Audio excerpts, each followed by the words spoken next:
Cody Reed did not know if he was going to race here tonight. Showed up late, missed out on practice, was here for qualifying. They're spinning a record as they cross the line. White flag is out. This race is official. Cody Reed got too big of a gap. Gavin Rogers, Scioli are going to have the run. Ollie Finsick in the 24 as well is going to be right there. Malarkey as well. It is going to be a huge run that this 25 has to hold back. Here we go. Scioli goes high. Rogers falls to the 25. They're both trying to find an opening to get around this. They're on Productions machine. They're 3 wide. Ollie gives the book to Cody Reed. Reed has the run. They're 3 wide behind. Cody Reed wins.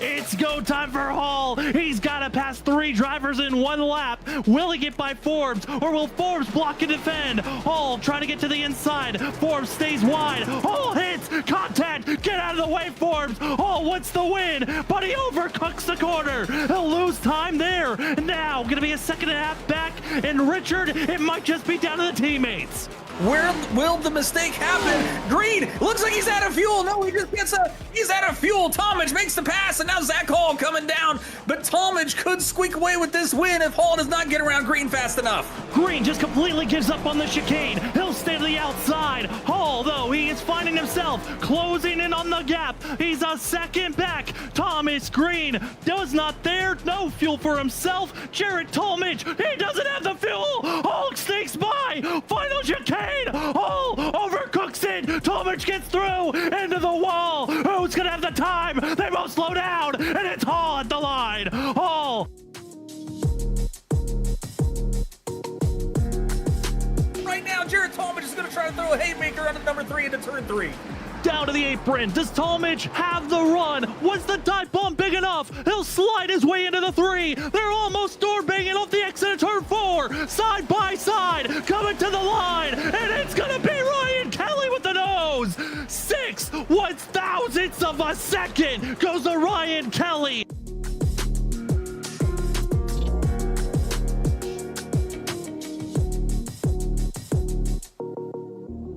Benjamin Nelson, Cody Reed on the inside groove, but it's Christopher Wade, Shane Terrian going to be leading the middle and the outside lane. Well, Christopher Wade, he gets tapped. Spud is the 53. It's down to Zach Hall. Benjamin Nelson, lock yourself into the next round. The 79 to the outside. Zach Hall in the 32 on the inside groove. Could Cody Reed be the stealer? Inside, down to the yellow line. Cody Reed steals it at the line.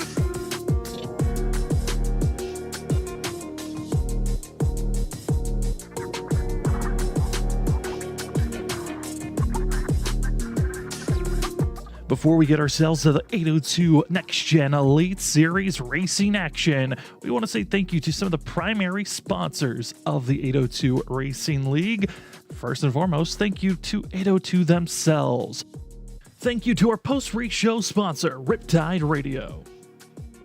We want to also say thank you to G-Stone Motors. You can check them out in person in Middlebury, Vermont. As well, I want to say thank you to BG Graphics. As well, the 802 iRacing League podcast, and finally, the admin box. Thank you to all the major sponsors that help out with the 802 Next Gen Elite Series. Now let's get ready for the racing action.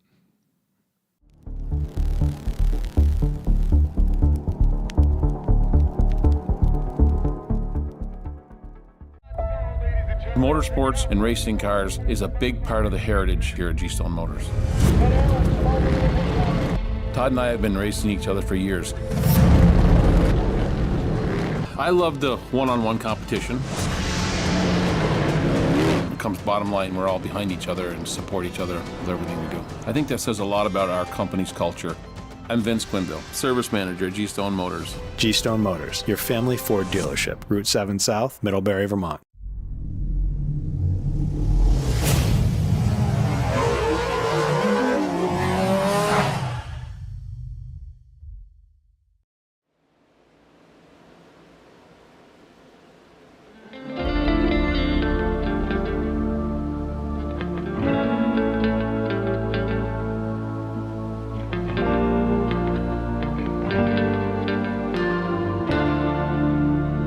Welcome, ladies and gentlemen, to Freaky Fast Broadcasting on your Thursday night. Tonight, we get you ready for a start of a brand new season. The 802 Elite Series is prepared to give you some of the best. We just got done with a 3-race preseason, so we've got our eyes on a couple of drivers that look decently quick, but we've also got an emergence of about 20 other drivers that never hit the track during our preseason that we get to see. Are they faster? Are they equal in speed? Are we about to see some drivers have some misfortunes? Over 40 drivers have registered up. That means we will have a last chance qualifier. Someone will not be racing here tonight, but they will be given participation points for attempting to race here this evening.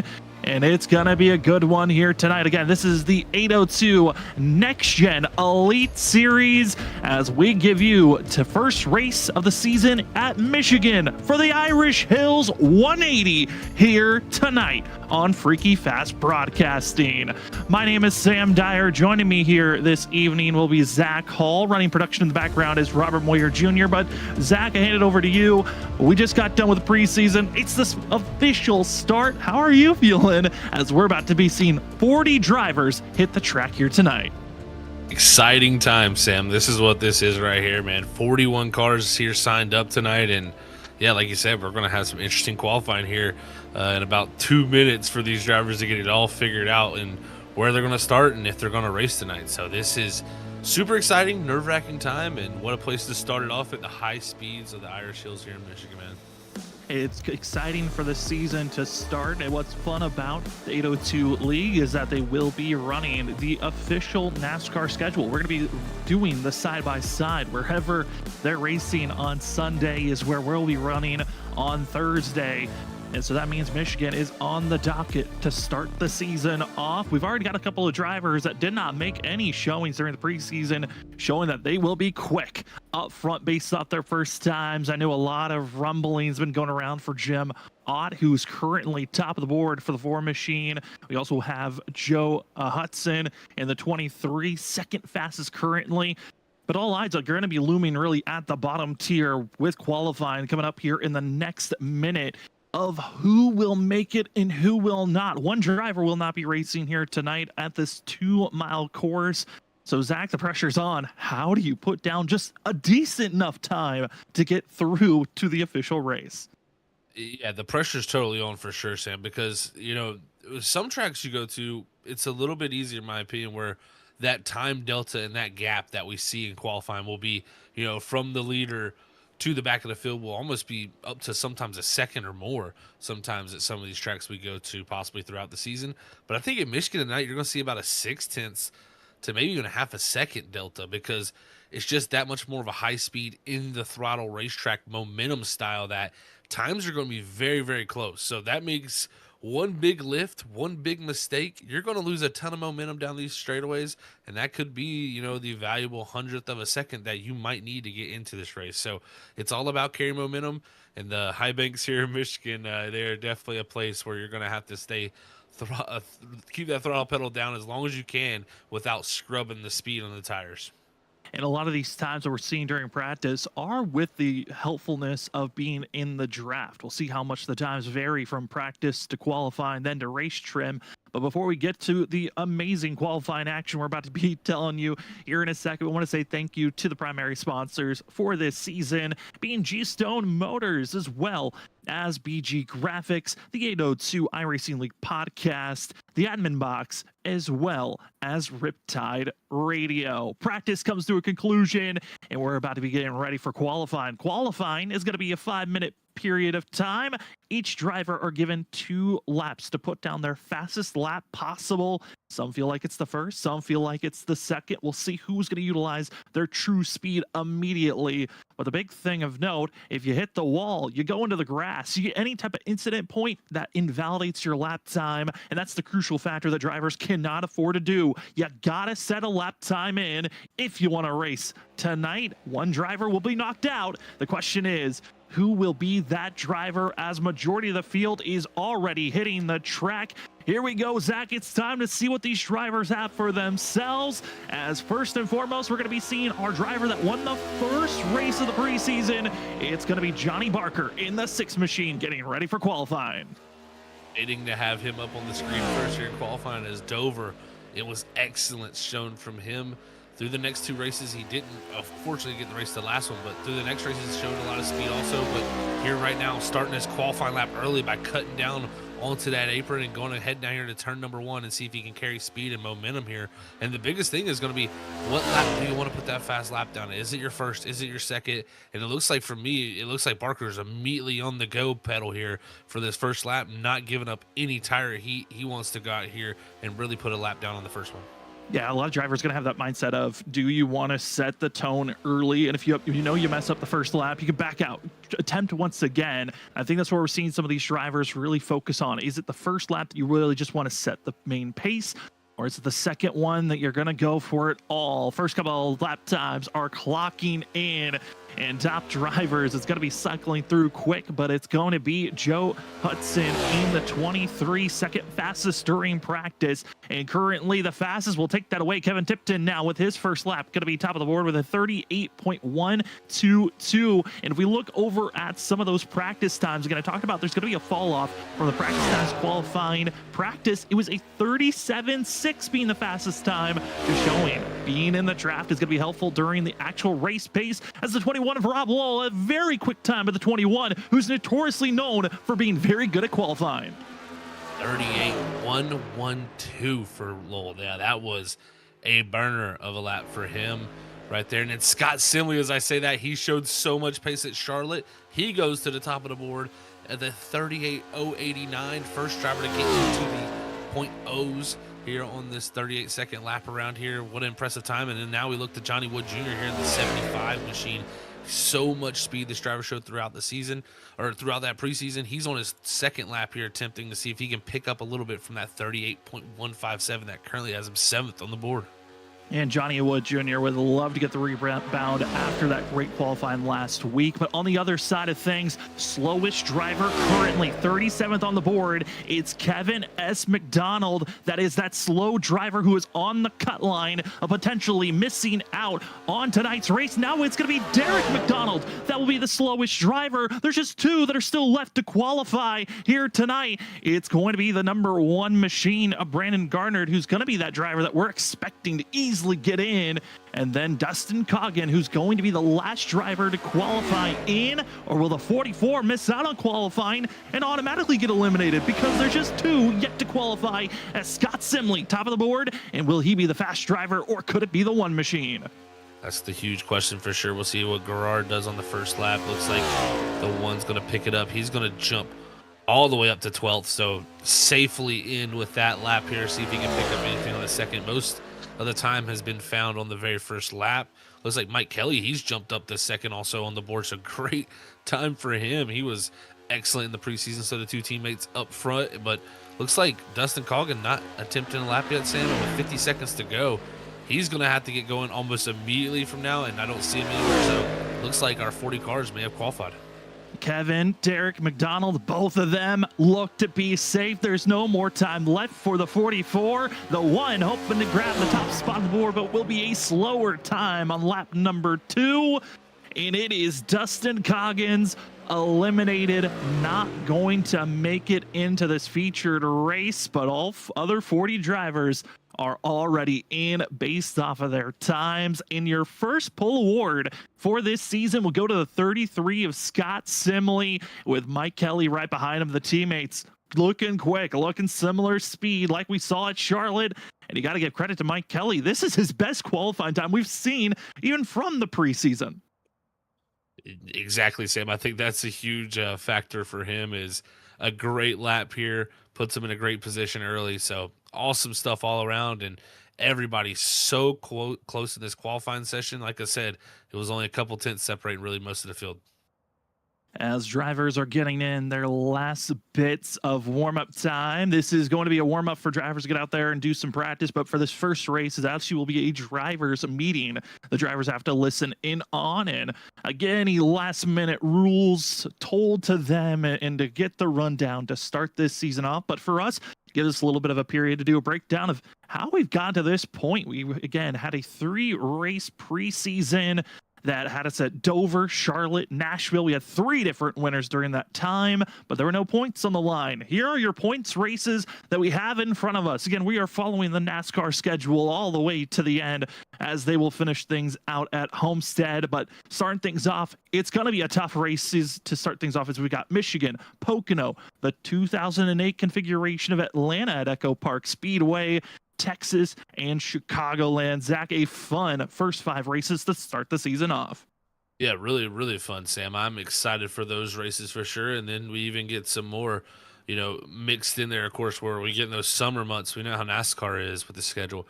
It really gets rolling with a lot of different tracks, different combinations. So these drivers are going to have to stay on top of it for sure all season long, as we're going to be heading from here in Michigan all the way 22 weeks, all the way to Homestead. It's going to be a long one overall, but we're excited to give you all the coverage here again on Freaky Fast Broadcasting. We see some familiar faces out there in chat.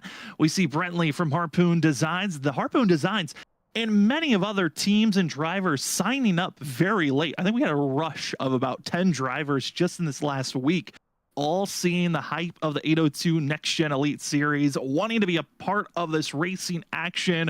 And that's what's allowed us to have 40 drivers registered up for tonight's race. But we're here at Michigan.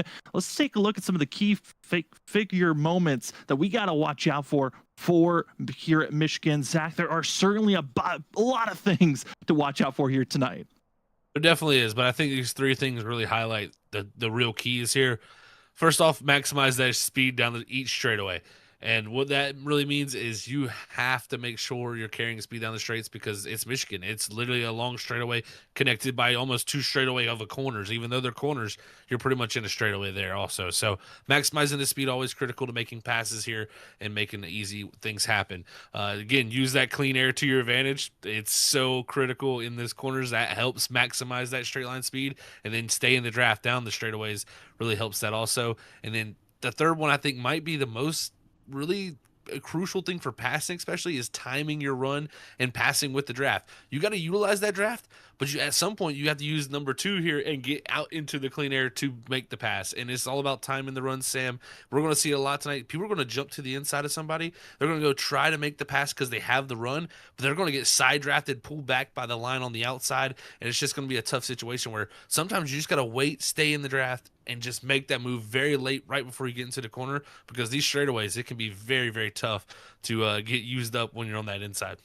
And we're going to be saying a lot of side drafting in line with someone, utilizing their momentum, tire wear, a lot of factors that are going to be used throughout tonight. And those same factors are going to be the danger zones to watch out for. Michigan is a big, wide track. We're going to be seeing drivers going 3 wide, 4 wide, potentially 5 or more. And these drivers are going to utilize every piece of this 2-mile course. And we are excited for all the racing action here at Michigan. The Irish Hills, usually known for bringing out some of the best. You can have some long green flag runs, but we all know with this big of a field, Zach, the potential of cautions are also going to be looming. With only 3 extra sets of tires in pit road for tonight's 90-lap race, utilizing of tires could be another factor to watch out for. It will be huge, Sam, for sure, because tires can make a difference here. I mean, we've seen that, it is not the biggest a difference, but sometimes that is the factor that can allow you just to pass, and also just the strategy of fuel. It can always become a fuel mileage race here in Michigan. So if you get that right time caution, it puts you on the edge of that window. You might have to implement some lifting and coasting, save it in that draft to make these runs a little bit longer. But 3 tires in pit road are going to make tonight very interesting. 3 sets to work with in pit road. When do you want to use them during this 90-lap race? There's no stage breaks, no fast repairs.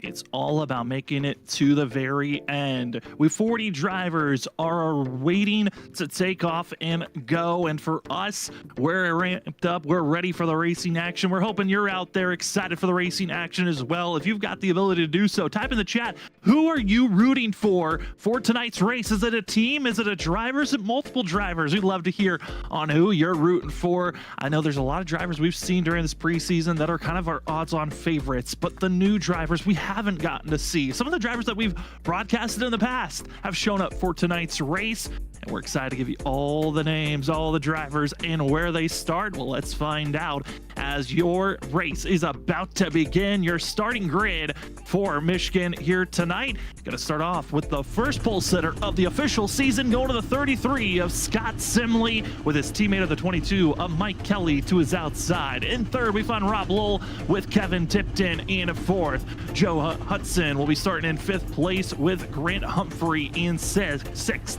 Seventh place, we find the 10 machine of Scott DeRoss. We'll also be seeing Johnny Wood Jr. in eighth. Ninth goes to Johnny Barker, and we'll also be seeing Keith Aries in that 42, starting in 10th.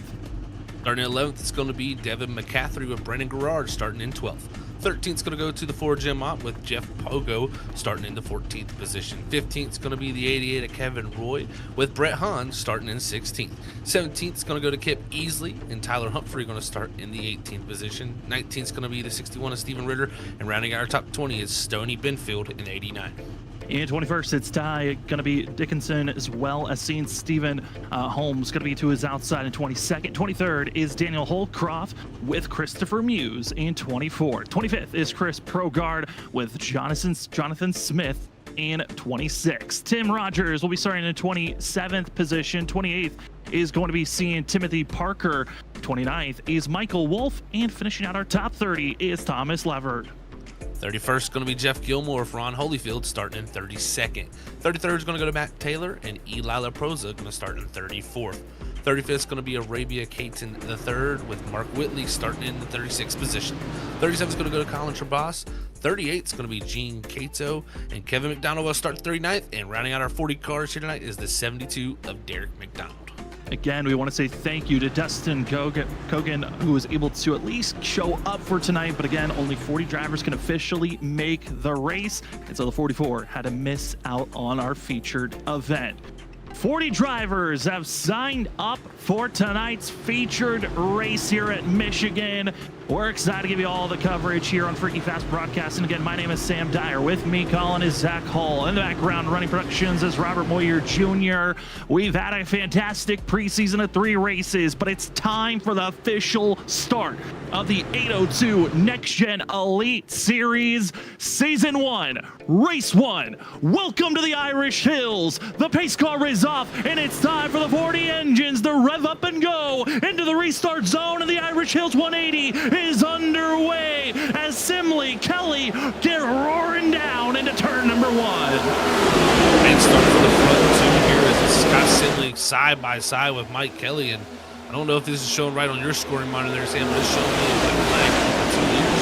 It does look like it is a little bit of a jump start for the front 2. Black flags for the both of them. We'll see what the admins are going to do for themselves. Multiple drivers, though, ducking to the inside, trying to get out of the way. That's going to be the 71 of Brett Hahn, who will dip out, just does not want to be a part of the chaos. And going to be seeing the 4 machine of Jim Ott dipping all the way to the back. Still black flags given to the 22 and the 33, and they have to serve those penalties into pit road. Is Kelly and Simley jumping the start, and they have to serve the drive-through penalty.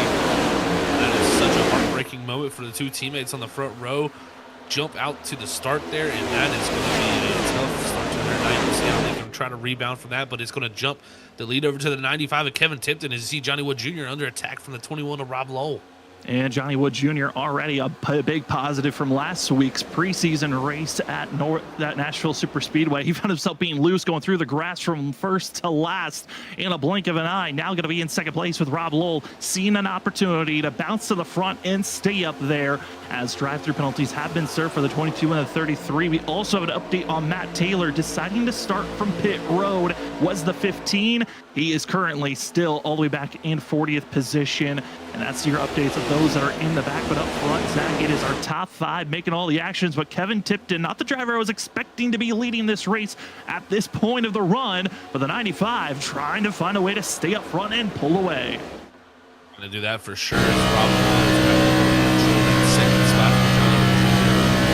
Now we'll see what Junior does. He's gonna have Keith Ayers and Joe Hudson in the 23 looking to climb up to him, as the top 5 was slightly broken away about a half a second from that next pack of cars, with Grant being led by Grant Humphrey. And I think really the first battle we're getting is around that 10th position of Tyler Humphrey with Scott Ross, as those drivers from about 10th on back all looking to find any little bit of air, and it gets tougher the farther you get back here, Sam. It really does, and those drivers that are working the outside groove throughout the corners are really getting these massive runs, allowing them to carry that momentum and speed like we were talking about with our key factors.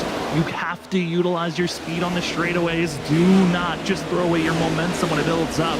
That's what we're seeing, some of these big passes and moves going on. Seeing a couple of other drivers trying to make some passes here as you see the 9 machine of Tyler Humphrey, but further on back, this is the battling just outside of our top 20, where we're seeing some drivers going back and forth. It's the 90 that you're seeing on the inside of that nitro orange and blue. That's going to be Stephen Holmes, who's trying to make the work on the inside. But Zach, the inside groove just doesn't look like it's really carrying that momentum as well. That inside groove can be such a tough thing, because you want to be able to run it well, you know, because that's where you're going to have to make probably most of your passes tonight, is around the bottom of somebody, because they're just not going to allow you to get to their outside. But you can see there, it's good. It's just you have to clear that pass and get up ahead of that driver, because if you're stuck on this bottom side here, if you don't have help, unlike these cars here who are lined up on the bottom, if you don't have that help on the bottom, you're just going to go completely backwards at everybody lined up on the outside with that draft. Love this shot from the audience members, just seeing there are battles everywhere on track. And even as we were watching the battling back here for 20th, the battle for the lead was made as Rob Lowell is taking the top spot over the 97. And Keith Ayers going to be that 90, that 42, starting to show some momentum in third place, trying to find a way to get by Keith as well. Great job by Rob trying to jump out to the lead here, get some clean air on that car, and he'll make that quick pass there for himself as Ayers to that inside. Just going to see if he has the ability to get this done, because if not, Johnny Wood Jr. is going to be right there in tow to try to push that 95 down the straightaway and get to the quarter panel of that 42, as Ayers and Tipton side by side. Looks like Ayers for the time not going to be able to make the passes. He'll slot back into third. Seeing a great passing all around, but trouble in the middle of the field. It's on the back stretch, and it's the 90 machine and the 55 that make contact with one another. And there's that nitro into the outside wall. Holmes is the driver caught up in our first caution of the day. And Zach in the middle of the pack. A lot of drivers side by side trying to side draft. It looks like might have been just a little bit too close to one another, battling on the straightaway. So easy to do some of these things here. Is they were racing through 1 and 2. As you can see the wreck down the back straightaway here. They were racing through 1 and 2, and just really the 90 kind of came up a little bit up the track, and then of course the car on its outside kind of got, you know, crowded. I would say it was Thomas Laverne in that 55. We got kind of crowded a little bit, and he kind of stuck it in the fence just a tiny bit, and that's what caused him to go back into the 90. So that was just a very hard racing incident. Really no major wrong from any driver there, but that was just two people in a unfortunate scenario. As you see, I think that was Mark Whitley kind of dodging them in the 77 there as everybody scatters to the left of the back straightaway. It was Mark Whitley and a couple of others that had to make the diving move to the inside to the left. Now, these next-gen vehicles can handle a left turn quite aggressively pretty well, but it's those right-hand turns where you try to cut back maybe from that movement that you got to be careful of. But luckily, it's just two drivers involved, of Laverne as well as Holmes. Expecting to see the 90 and the 55 head into pit road to check out that damage repair. But the rest of the field, we were only running about 7 laps into this race at that point in time of caution. And Zach, now's the question. Do you want to use one of your sets of tires in pit road? Do you top off with fuel, or do you just stay out as long as possible? Because that's going to be the main choice right now as the field is catching up to the pace car. Well, I definitely don't think I'd waste a set of tires here with only 9 laps. I think that would be kind of a waste if you do that. But I think the opportunity to come down pit road and get some fuel in your car, a really good opportunity here. And just, I mean, to give you kind of a different window. It might not even open up a chance for less stops, but it can put you in a different pit window to where you might catch a caution by just being able to stay out that little bit longer. So it never can hurt sometimes to have fuel in your car. And even if these guys are kind of fighting a tighter balance, putting some fuel into the race car will shift that weight to the rear end just a little bit more, get that rear end squat a little bit too, and that's going to actually cause that car to be a little bit more on the free side and turn a little better too with the full fuel into the race car. So I think most of the field, from what I'm looking at times wise, all were pretty much fuel. Maybe 1-2 tire change. I see one driver who had about a 9-second stop, but I think most have elected for just fuel, and I can confirm, yeah, it was fuel for even the 9-second stop. Yeah, that 9-second stop by going to be Jenny in the 3 machine. Getting a little bit of service done for a few of these drivers still in pit road. Getting their damage repaired is the 90 of Stephen Holmes. Everyone else topped off on fuel. That's everyone from 31st position on the back that decided to come into pit road to get service done. Daniel Holcroft was the driver that was the most furthest up of everybody. He was around that 18th position when he decided to pull off into pit road, top off on fuel. Everyone else staying out, which isn't the worst thing you could do. You can save a little bit of fuel by clutching up on this pacing, as we have got the 1 to go presented by the admin box. Thank you so much to the admin box. If you want to find more, go check out at the 802 Next Gen Elite Series on socials and see how you can get yourself a little bit of a discount from the admin box. As Rob Lowell, Kevin Tipton, as well as going to be seeing the 42, 75, and 23, your top 5 currently, as we just got ourselves a super chat out there. Thank you so much for the $2 super chat. As Daryl Young Jr. said, let's go number 77. 77 is going to be Mark Whitley. I think one of our drivers, we have broadcasted before, but one of the drivers we are excited to see how he performs here in this league. We appreciate all super chats, as that goes directly to us, the broadcast team. And also another way that you can help us, the broadcast team, if you're enjoying the show, remember to hit that like button. Best way to help us get more views, get more eyes, and it shows to YouTube, hey, these guys everyone's loving the content that Freaky Fast is showing off. The more eyes on us, the more eyes on the 802 League, which helps out the drivers as well as us up in the broadcast booth.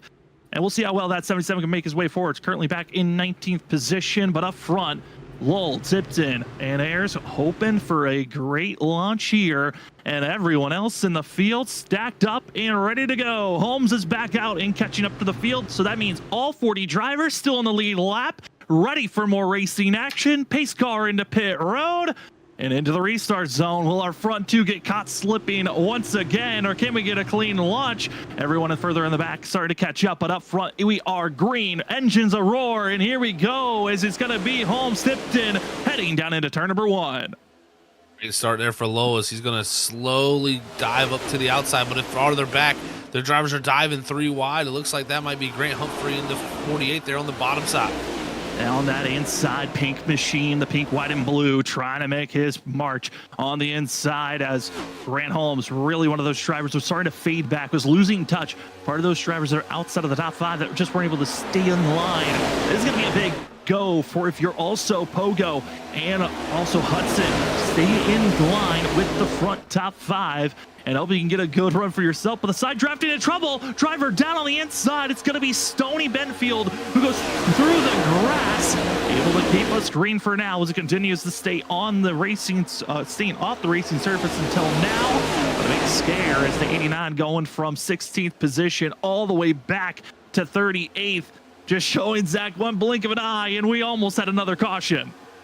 That was so close. Yeah, great save from Stoney there into the infield, and kept it nice and together as he had to go through that infield grass and gather it up. But stay green. He's lost a ton of time, but he'll be at least happy to know that he's still in the running for this race. If anything can help him get back in it. But let's see Rob Lowell here going to have to make a decision here as Johnny Wood Jr. has made the run to the outside. He goes around the 95 of Keith Tipton, who right now is going to be stuck on the bottom. But look to the outside there, Jeff Pogo going to make it 3 wide here between these top 5, and he's going to go around the outside.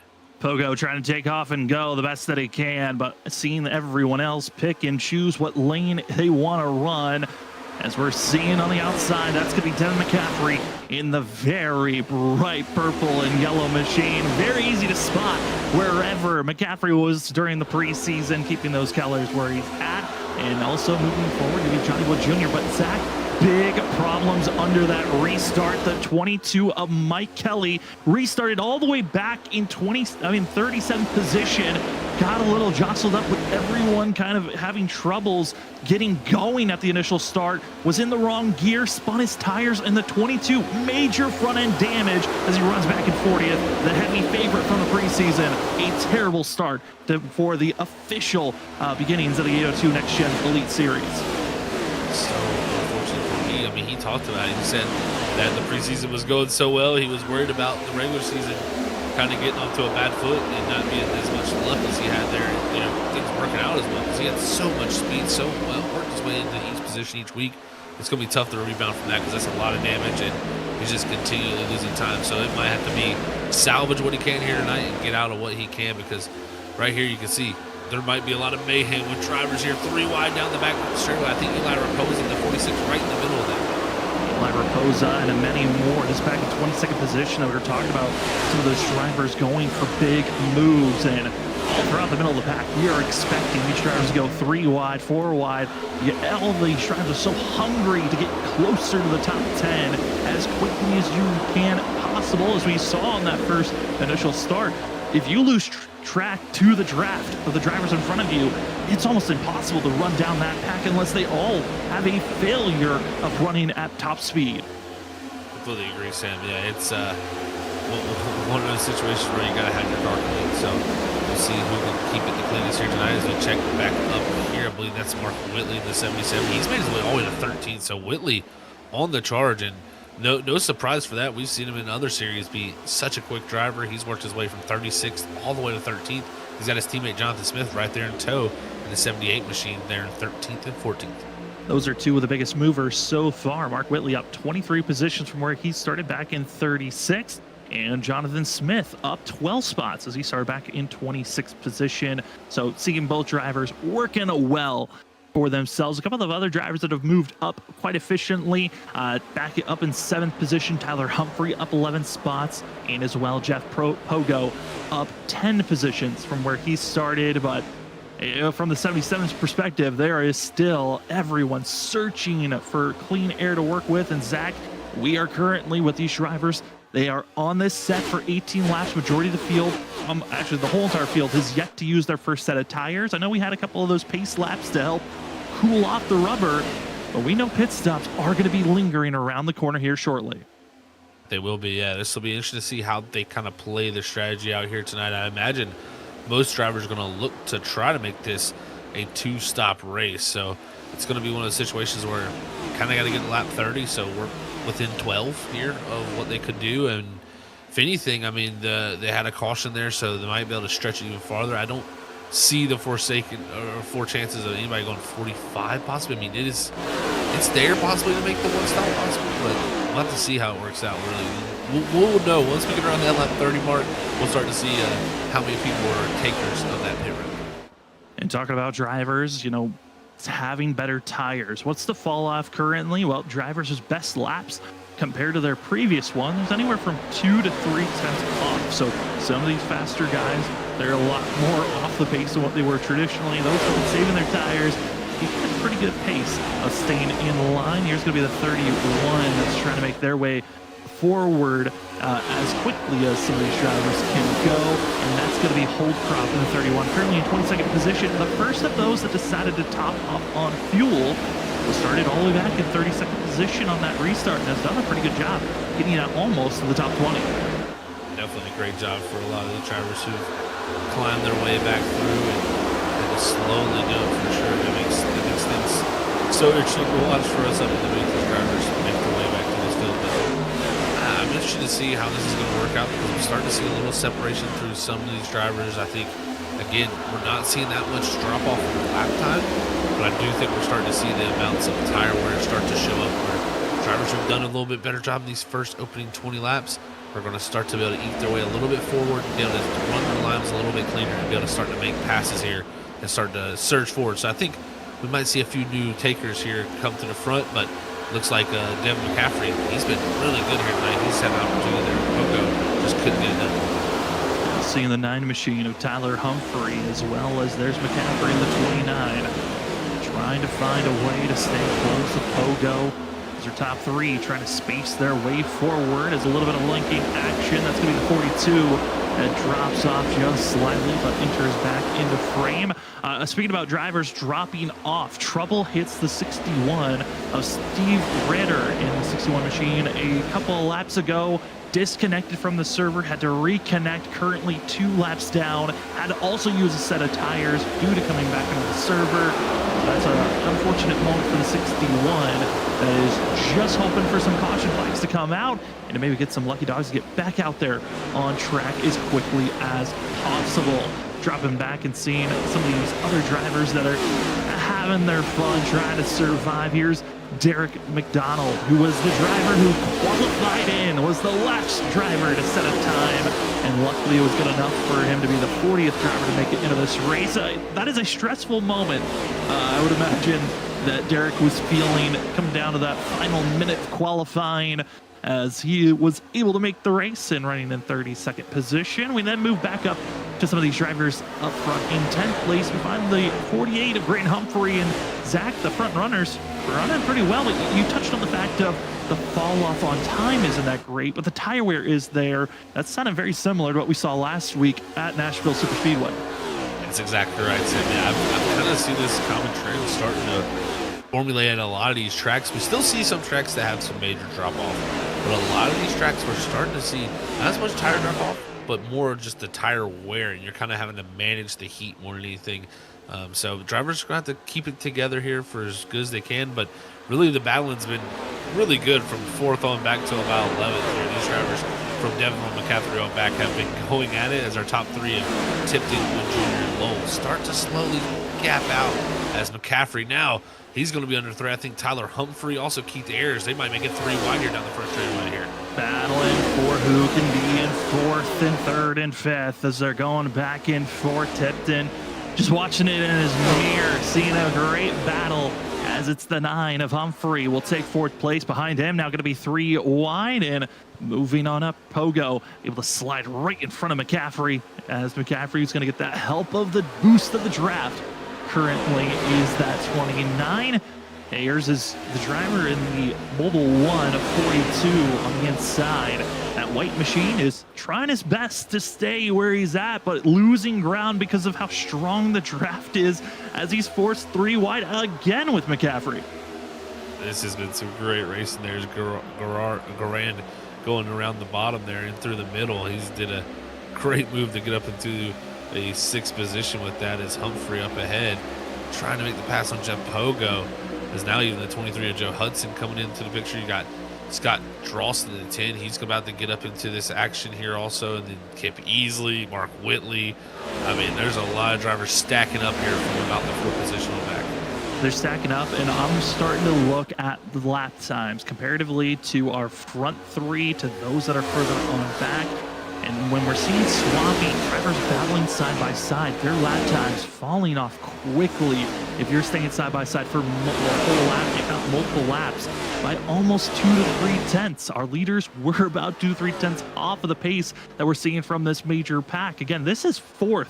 All the way back to around 15th place. That's in line, and oh no, trouble! Dross sent sideways and back up onto the track. Major collision to the outside wall, and that's caution number 2 of the day hitting here in the Irish Hills 180. It was Jonathan Smith in the 72 who was the one who caught that from the side there, and that was a terrible situation for him. As I think it was Humphrey and Dross who came to blows down the back straightaway there with a little bit of side draft. Just coming down together, and Jonathan Smith, hard contact for himself, but it all stems here. The 48 in that pink and white and blue machine, and also going to be seeing Dross in the black and yellow side by side and just get collected to one another. But here's where the real damage collects up. Dross back up to the field, and 72, nowhere to go. That was such a heavy hit there for them, and I think Jonathan Smith, yeah, he's done for the day. His car having the reset. Drost, he somehow has got his car back to him. I don't know how that still somewhat survived. But we'll watch from Jonathan Smith's all the way here on the back straightaway. See, he can't really see much here because he's just seeing everybody in line, kind of doing the things that he sees that happening down there. The smart thing is to go high here, but I mean, just wrong place, wrong time, so to say, because that car comes back up right when he goes to pass by. Yeah, it's just a wicked snap that happened by the 10 and required damage for Jonathan Smith, and he's officially left the server now. So the 78 machine officially done and dusted from this race, and Jonathan Smith was one of the higher movers of the evening, but not going to be the case anymore, as he will finish out this race most likely in last position. As the rest of the field heading into pit road, going to get their service done. 4 tires and fuel for most of the field, but who wants to risk it for track position? And Zach, that's going to be the fun. You know, we're expecting everyone to take 4 tires and fuel, but maybe someone will risk it by just taking 2 tires and fuel. Exactly, yeah. This could be an opportunity definitely for a lot of people to gain some track position, so to say. So I'm interested to see if anybody takes it. And from what I'm seeing, there's definitely maybe a few who elected to do it, but most elect to not to. And Rob Lowell, the big loser out of all that, he's going to drop all the way back to 8th. Couple of drivers just missing their box and having to drive on through. One of those being Kevin McDonald, just driving right through pit road. So he's officially the driver that won off pit road in a way. Officially the driver who got service done and left is going to be Jeff Pogo. And big gain of time for himself. Just a 14-second pit stop for himself. Everyone else anywhere from 14.5 to 15.5 was the range of the average. But like you said, Rob Lowell, the 21, went from leading and dominating now down to 8th place, and he's going to be stuck in traffic where we've seen you do not want to be at all. That's for sure. Yeah, I think that's going to be the worst situation for Lowell, is just the traffic loss that he's going to gain now. So this is going to be an interesting situation, and we'll also see, does Kevin McDonald, Kevin McDonald is going to come to pit road, so that's going to give the hands of the lead over to Jeff Pogo. So Pogo going to go to the lead, Tipton up to, or Wood up to second, Junior up to second, and Tipton onto third. As the field gets the admin box, 1 to go, about to be going back to green flag racing. Thank you again to some of the amazing sponsors that have tagged on board for the first season of the 802 Next Gen Elite Series. We want to say thank you to G-Stone Motors. G-Stone Motors, whether you are looking for a work-ready truck or a performance vehicle, trust the team that has the support of racing in the Northeast for generations. Visit G-Stone Motors in the Middlebury, Vermont area today, where you're not just a customer, you're family. We also want to say thank you to BG Graphics. BG Graphics, one of the title sponsors for the 802 802 iRacing Truck Series. Go check them out as they race on Tuesday nights. And if you go check out BG Graphics on Facebook, you tell them today that you just saw them on Freaky Fast Broadcast, you'll get a 10% off discount. And we also want to say thank you to the 802 iRacing League podcast, talking about real-life racing, all the different leagues a part of the 802 iRacing Leagues, and also you get to hear from the drivers themselves. Remember to go check out on YouTube at 802 iRacing League podcast, or on Apple Podcasts, Spotify, and Amazon Music. Rest of the field are ready for racing action. Still in pit road. I don't know if he'll be coming back as Jonathan Smith. Luckily, getting 1 lap back is Steve Ritter, and everyone else in our top 38 are on the lead lap. Pace car into pit road, and Pogo, Johnny Wood Jr., they are ready for racing action, and same for the rest of the field as we are green once again for the Irish Hills 180.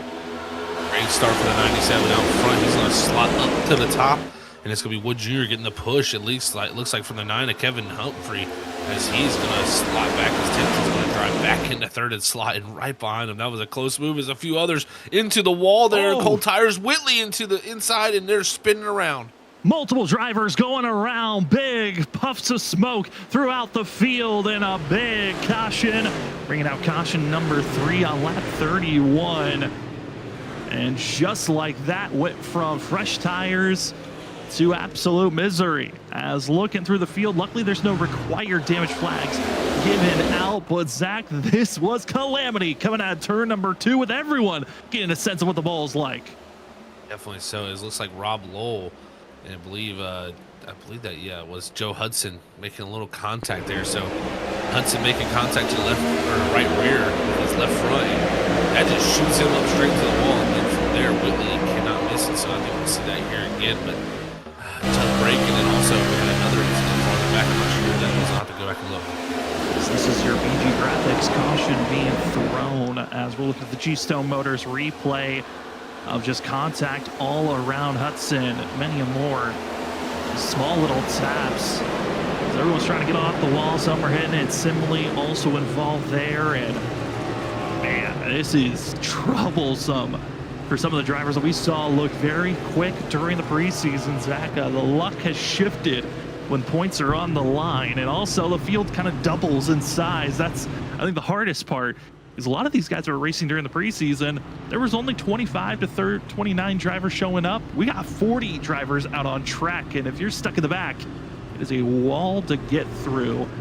As caution is out and drivers get to make the decision to head into pit road. Will you top off? Most likely not if you already were part of the pit stops a caution ago, but expecting a few drivers to hit pit road to get some damage repair and analyze how bad is that damage. So I think you'll have possibly the 33 come down a Simile. I believe you'll have Whitley. You know, you'll have a good portion of guys who have some damage here come down. Of course, Joe Hudson. So going to have to get some more damage repair for these guys. But this is right here at lap 32. So it'll be interesting to see if, you know, this puts them into a different, so to say, window of fuel. But I think this is just going to be mostly for damage repair for anybody and just trying to get anything fixed on the race car. We are not officially sure what this black flag is for, but Ron Holyfield was given a black flag on entry into pit road. Not sure if that's a passing under yellow or if that was a speeding on entry for the 28, but we'll wait and see. Most likely going to have to get sent to the end of the line due to that pit entry, but everyone else that went into pit road, Hahn, Whitley, Hudson, Dross, Holmes, Muse, as well as a few others getting those repairs done. Jonathan Smith still in pit road with required damage flag, 6 laps down, and at this point officially out of this race unless we're told otherwise, as those up front, Pogo, Johnny Wood Jr., Tipton, Gerard, as well as seen Tyler, going to be Humphrey, McCaffrey, Lowell Barker, Jeff Gilmore, and the 42 of Keith Ayers going to be your top 10. Jeff Gilmore, biggest mover so far, up 22 positions. And Zach, that's not a bad place to be. Another driver who's up big, Eli Raposa, back in 14th place. He's up 20 spots from where he started.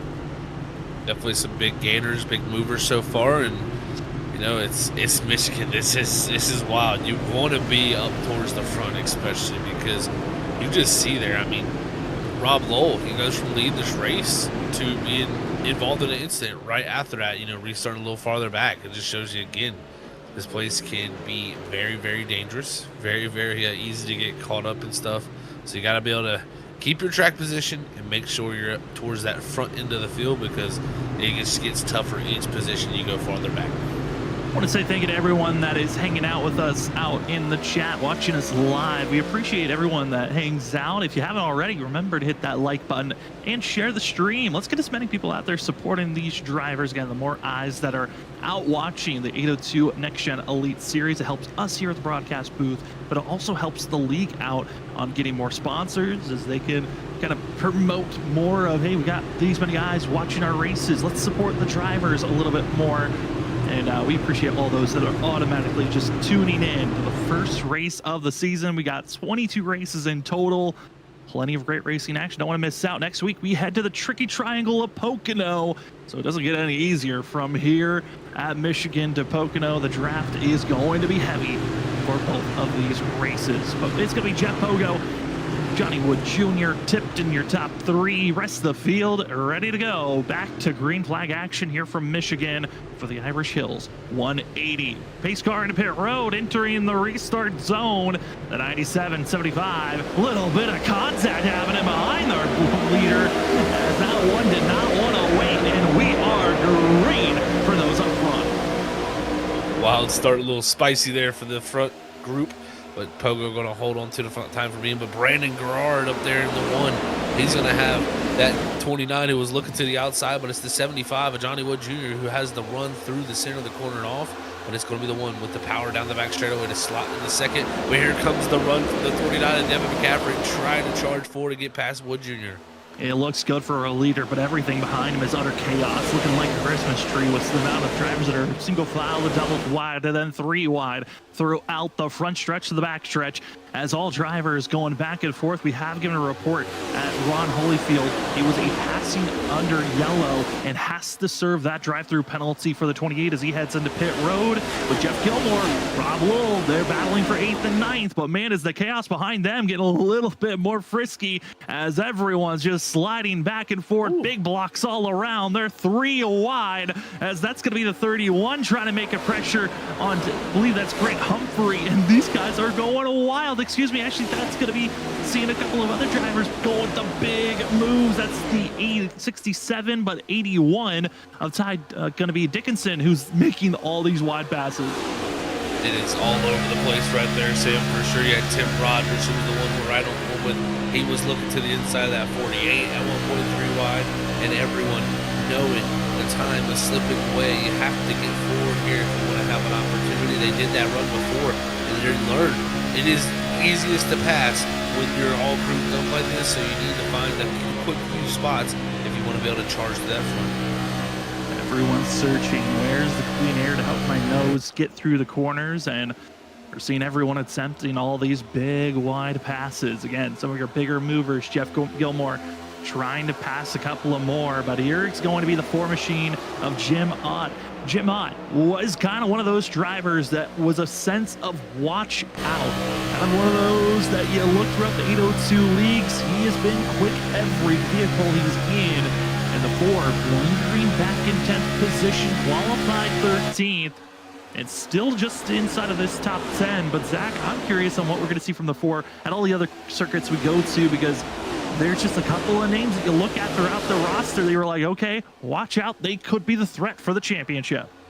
Definitely so, yeah. Jim is looking very, very strong, of course. And he's fast in practice, so let's see if he can find his way towards the front. We'll see how that works out. As right now, Gilmore right there in the 57 making the big move. He's been climbing through the field. Gilmore was near the 30s really at one point. I mean, he started 31st, so at the moment, he would be our biggest mover throughout this field. Biggest mover right now, up 22 spots. A couple of other drivers that are also up big.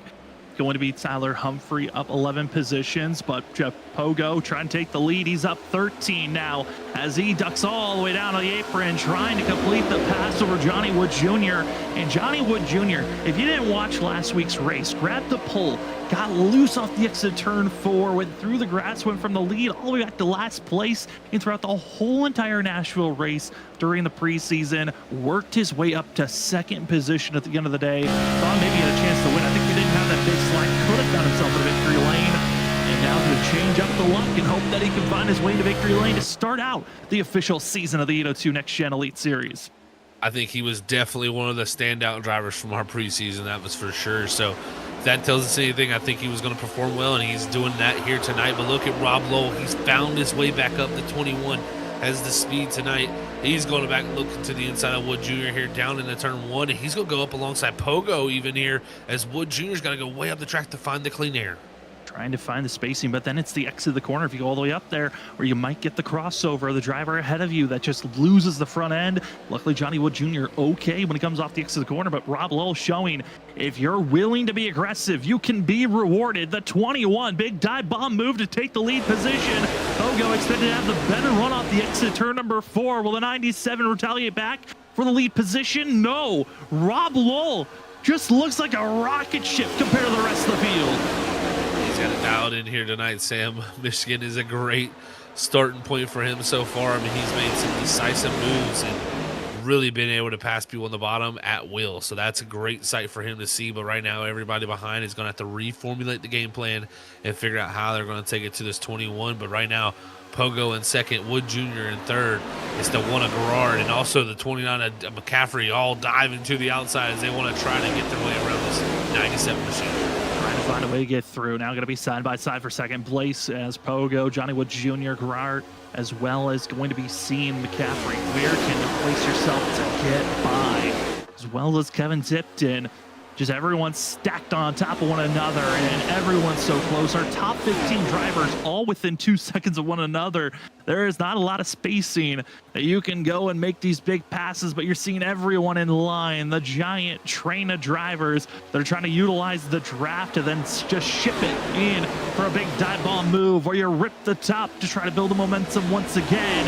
And it's McCaffrey, Pogo, third place on the line as they're almost just using each other to get through the corners. That they are. They're door banging down the front straightaway, and oh, the 97 comes down. The 29 holds his ground, and they make big contact there. As you see Barker in the background here, he's trying to make the pass, but it's the 29 and the 97 who are coming to blows down the front straightaway, and now going to continue side by side down the back straightaway here. As you can see, the 97 kind of snaked down the straightaway here to get a little side draft on that 29, but the 29's like saying, I'm holding my ground, man. You got to watch out there. And the one trying to be the one that can steal the position from all of this aggressive drive. And watch out, McCaffrey, big slicing back up. And here's where the contact was made before. It was when they got past the front straightaway line, they decided to bang this go around, a little bit more cordial between the two. And it's the one ripping the top as Brandon looks good, but just gets too squeezed, not able to really carry the momentum as well through the center of the corner. It's just a bring it back yo-yo streak that we're seeing from the one that just isn't working out with that top lane across the wall. It's so difficult to make that work sometimes, and you know, you drive it in there real deep and slide up the racetrack, and you're hoping that as soon as you get into that clean pocket of air, your diffuser will just get filled and pull the downforce back to the car, but just sometimes it doesn't pan out, and you see that where you kind of yo-yo back and forth. Now you see Ayers back here was 1 point up in the top 5. He's trying to fight his way back up here, but you can see the line that's just formed on the outside. That's where it gets really tough to be the drivers on the bottom, because if you don't get up quickly, everybody will draft around your outside. You just hit a wall, or just no one's really able to make any passes. You're kind of stuck where you're at. And yes, you're utilizing everything you got, but you're not making any momentum. It's like being on a stationary treadmill that you're running as much as you can, but you're going absolutely nowhere. Seeing these drivers all squeezing down to the yellow line, kind of changing up what they were doing before. A lot of these drivers were lingering in the middle of this track through the corners. Everyone's trying to get down that white line. And Zach, I mean, there has been a lot of changes of how you run Michigan throughout all these years on iRacing, but it certainly is fun to watch every lane be utilized as we're almost 4 wide exiting out of turn number 2. Yeah, that is spectacular sights here from the Irish Hills, man. This has been some great racing, and everybody knows what's on the line because they're just kind of letting the top 2 drive away right now, and they know. It's kind of one of those positions where you're sitting there going, I can feel like I could be the driver that catches up to him, and then you get side by side, and that driver races you, and you're just holding both each other up, and it's really good racing for us. We enjoy it up here in the booth, but for them in the driver's seat, this is where the frustration builds as you see those top 2 starting to get away. You just don't want to let them get out your sight. And it's just a wall of drivers attempting back and forth. Where are you going to place yourself to get the clean air? Maybe a chance to slice down to the inside to go for a big pass, but it just is not working out for any of these drivers, as even over the radio they're just talking about how they feel stuck. They're trying to make passes but just can't, as everyone's just watching our front 2 stay in line, pull away, and maybe it has to be a little bit of work together. Just let the driver that's in front of you be the lead driver and just draft your way forward, because every time you're side by side, you're losing time. That's for sure, Sam. Yeah, this is one of the situations where it's, again, great for us. Is all 3 wide up ahead of this group here. The 29, the 1, the 97, beating and banging down the first strip again, but there's wrecking behind. That's Tim Rogers in the 81 heading down to the inside wall and will make collisions with the front bumper, and we've got ourselves another caution being thrown on lap 49 in the mid-pack. Everyone was getting a little bit rowdy over the radio as there was some confusion on who hit the wall or not, but ultimately it was 10 drivers back where we'll get the caution being thrown. As here's what happened to the 81 machine, as Mike Kelly and the 81 making some contact off the exit of the corner, as that's your BG Graphics, your G-Stone Motors replay from the BG Graphics yellow. You see here, this is a little bit right before this was going into one. I think this view here is just looking back, but there was contact between the 33 down below in the 81. The 81 kind of came down, the 33 was kind of there, and they just kind of made contact. And then here off the exit, I think the 81's kind of spooked from the car ahead, possibly looking to get into the wall. He doesn't go all the way up the track to try to maybe have to check up instead of having to slide out towards that wall. And Mike Kelly, I think, can't see that from behind and just clips the left rear and kind of spins the 81 across his nose. It's one of those bizarre moments you don't expect to see. And now everyone getting in line, getting ready for pit stops. They ran 21 laps that go around.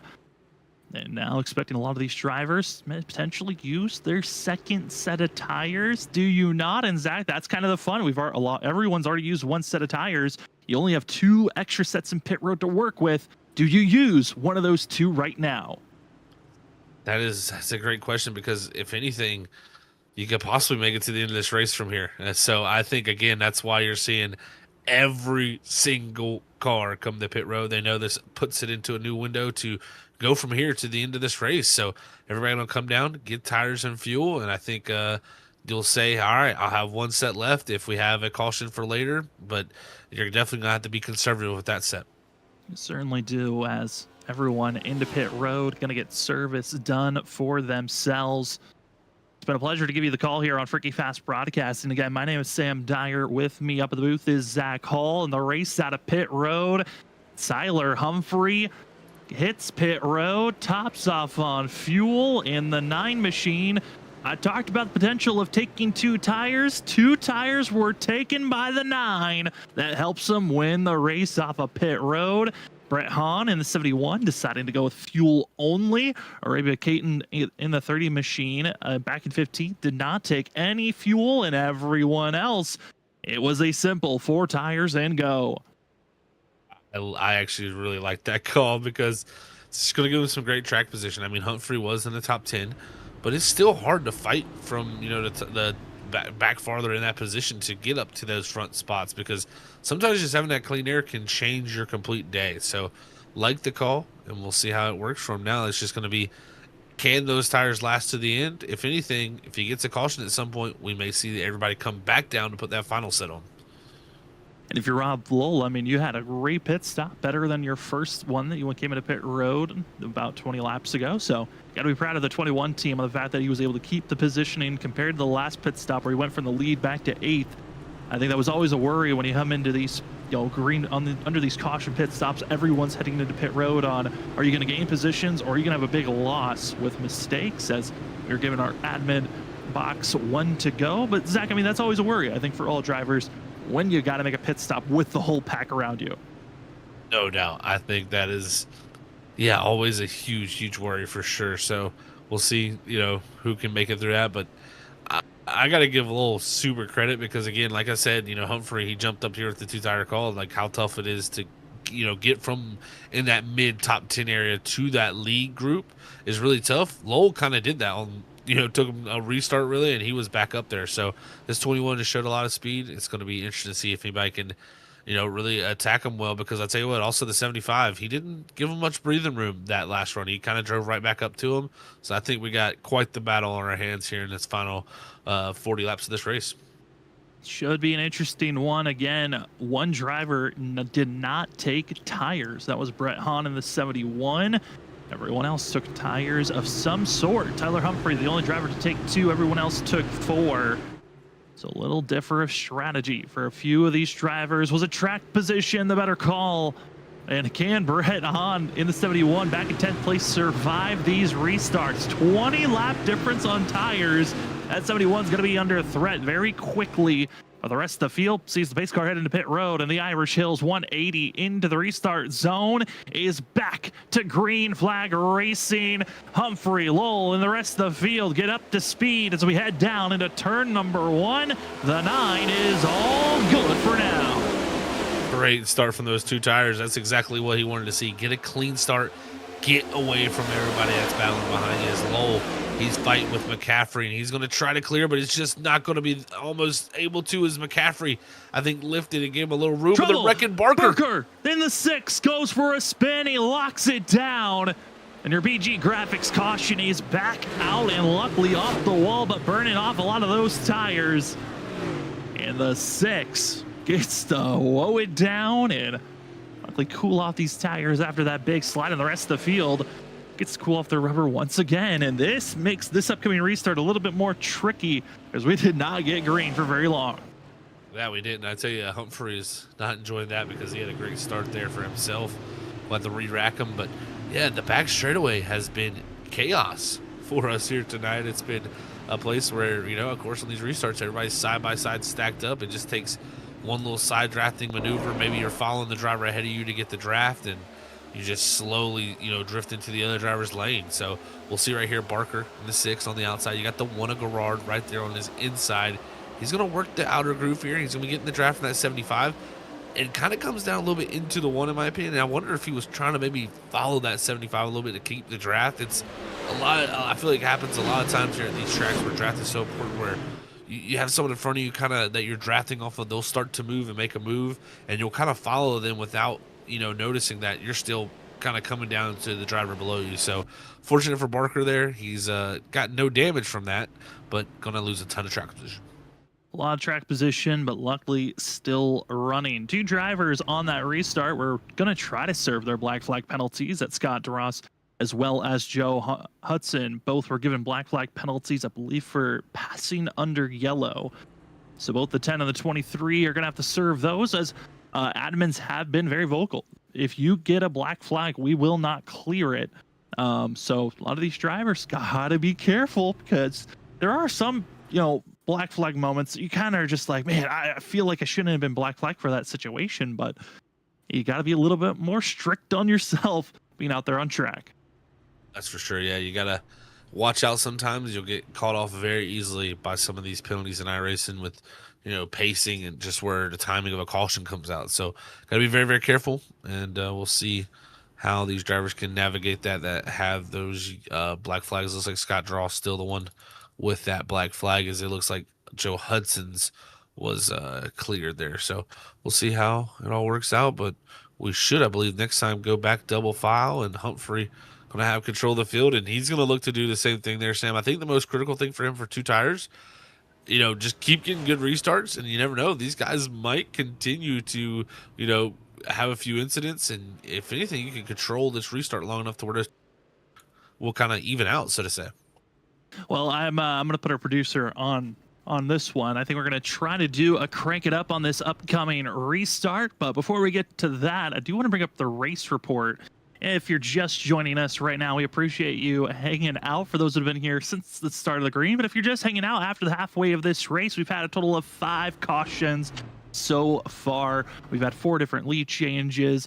It's been pretty good, seeing a lot of different leaders popping in and out, but it's been kind of a lot of the swing when it comes to pit road, where we've seen a lot of those passes happen. Only a couple have been under green flag conditions, but there's been a lot of green flag racing, which has been nice to see so far. Also, right before we go green, I want to bring up the weather, because the weather is something we haven't really talked about at all today, Zach, but we have seen shade come over the track, and the reason why we haven't really talked about the weather is because it's pretty pristine. This is exactly what you want to see when you're racing with this next gen car at a quick track like Michigan. That's for sure. Yeah, I mean, this weather right here is great. 67 degree, you know, ambient temperature with a 74 degree track. That is prime grip and lots of speed to be built up right there.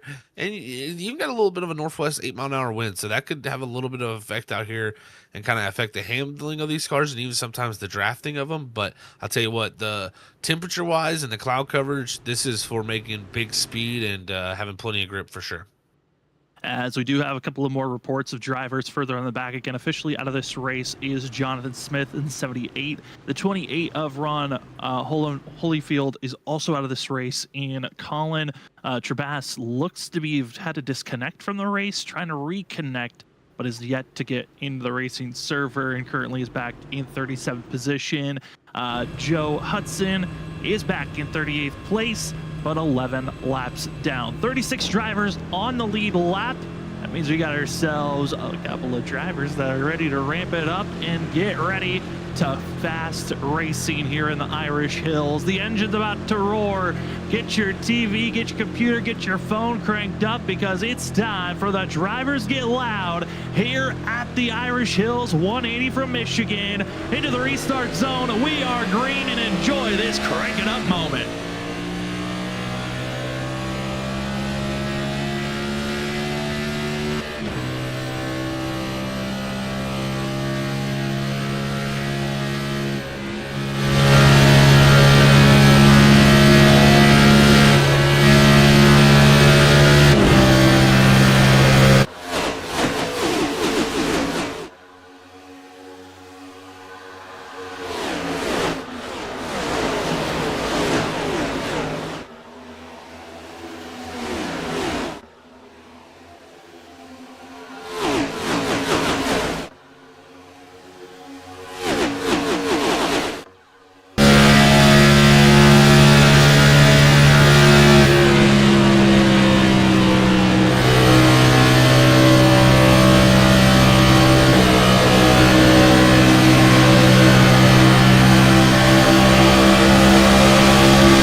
gentlemen, thank you so much for hanging out with us during the Crank It Up action. 30 laps to go from the Irish Hills 180, the first race of the season of the 802 Next Gen Elite Series. It's been a good one. Lots of lead changes back and forth, but you can see in the middle of the field, it is chaos on where to place yourself. No one's just in line getting away from each other. It is constant side by side through the corners. Straightaways, you try to utilize that draft.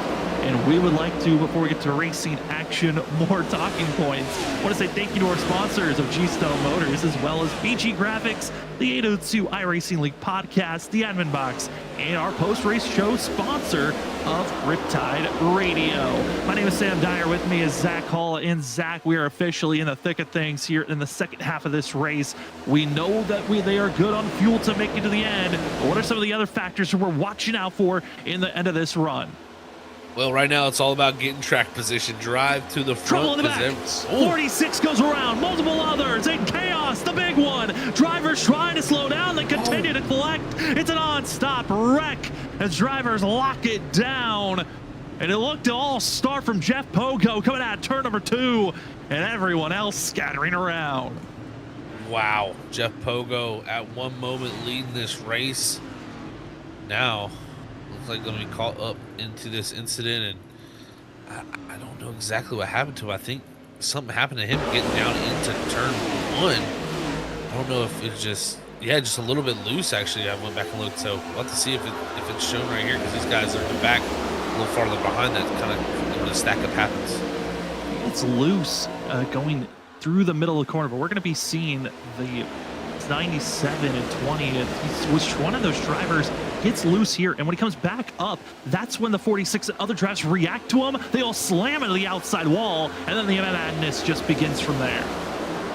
Exactly what happened, Sam. Yeah, the reaction from them was massive, and that just caused a huge incident. And I mean, for Raposa, he kind of, where he was going, he kind of had to almost react, because it was going to be pretty close if Pogo kept coming up. Luckily, Pogo kind of kept it down a little farther, I think, than Raposa thought he was going to be able to, and that's why the reaction was so big here from the 46, and then boom, into that car on the outside. And from there, you can see others reacting from the contact ahead and just can't get slowed down farther back in this background. You see Barker in the 6 and just many others piling into this.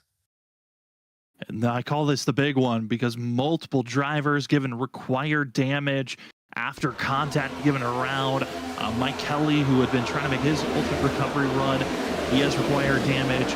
Ty Dickinson's going to be the driver with other required damage. The 55, Thomas Lavard, going to be another driver who's got heavy damage.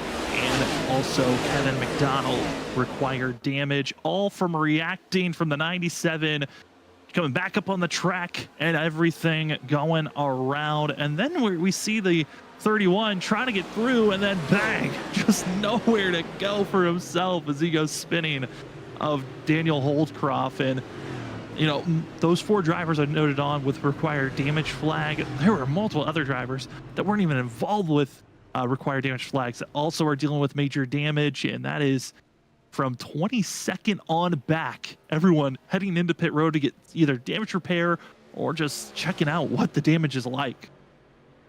It's so tough in Michigan, a track where damage is very important to not have. You know, this track is all about having a car that is very smooth through the air, doesn't have drag. And anytime you're getting damage to the fenders a lot of times, and especially the bodywork, you're just most likely creating some type of drag and, you know, aero deficiency that's going to cause your straight line speed to be much lower than what it was previously. And we know about this track, it's the first thing we talked about: maximize your straightaway speed, and if you have damage, you're not going to be able to maximize that at all.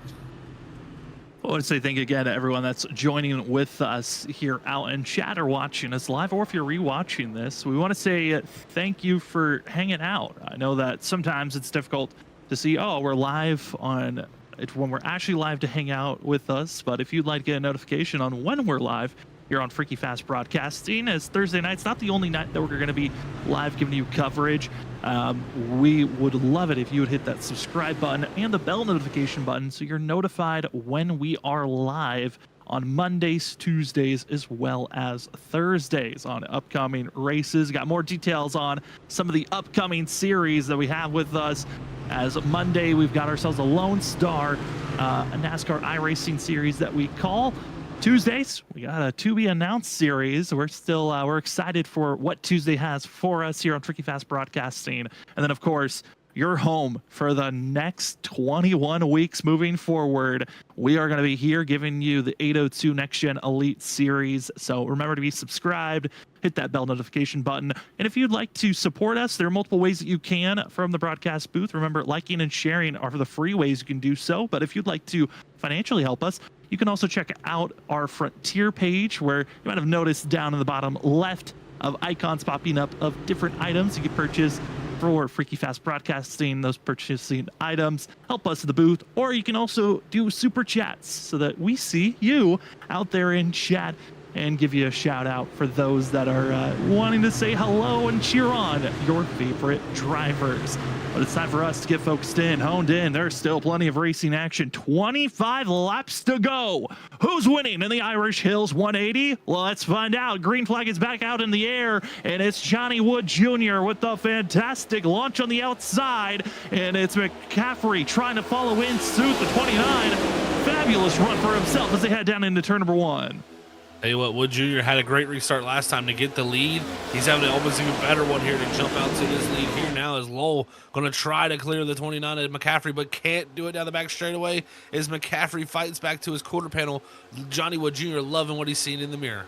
The first half of this race was a lot of green flag racing, a couple of things here and there, but we know when these final 25 laps, this is when drivers are feeling the most pressure. If you're outside of the top 20, you got to make the big moves now to get up front. If you're inside of the top 10, you got to make the big moves to get inside of the top 5. And here will be Devin McCaffrey in the 29, one of the shining stars of late, really stepped it up last week at National Super Speedway. The 29 is starting to show out at this moment, trying to get by Rob Lowell, who looked to be the dominator for most of this race. But will it be Johnny Wood Jr. looking for the redemption after all of his second place, third place finishes during the preseason? Is a win calling his name for race 1 of the official season.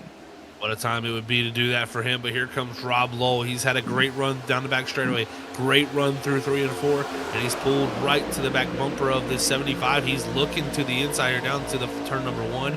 But what does Johnny Wood Jr. do? Does he defend, cover the inside? No, he doesn't. It's going to be the 21 who dives to the inside. We'll see, can he make it stick?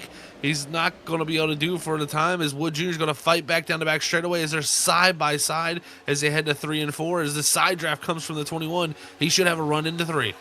It's the battle for the lead. Who can get the top spot? Because we've seen Rob Lowell every opportunity he has to take the lead position. He will not squander, and he takes the top spot immediately. And Johnny Wood Jr., we've seen this in other leagues that we call watching the 75 and also just running with him.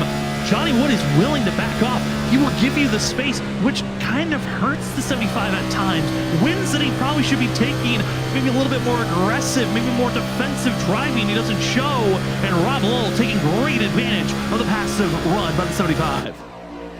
Great job right there, man. He's been on it all night getting the passes done, and he's taking no prisoners when it comes to that inside line. So that's doing a great job, as he's going to be able to hold on to it for the time being. But as I say that, as Garrard's trying to get around the 42, Johnny Wood Jr.'s fought back to the outside of the 21, and they're going to be side by side heading back into 1. And as I think the 21, he made a little mistake there, kind of hit the apron on entry and got a little loose.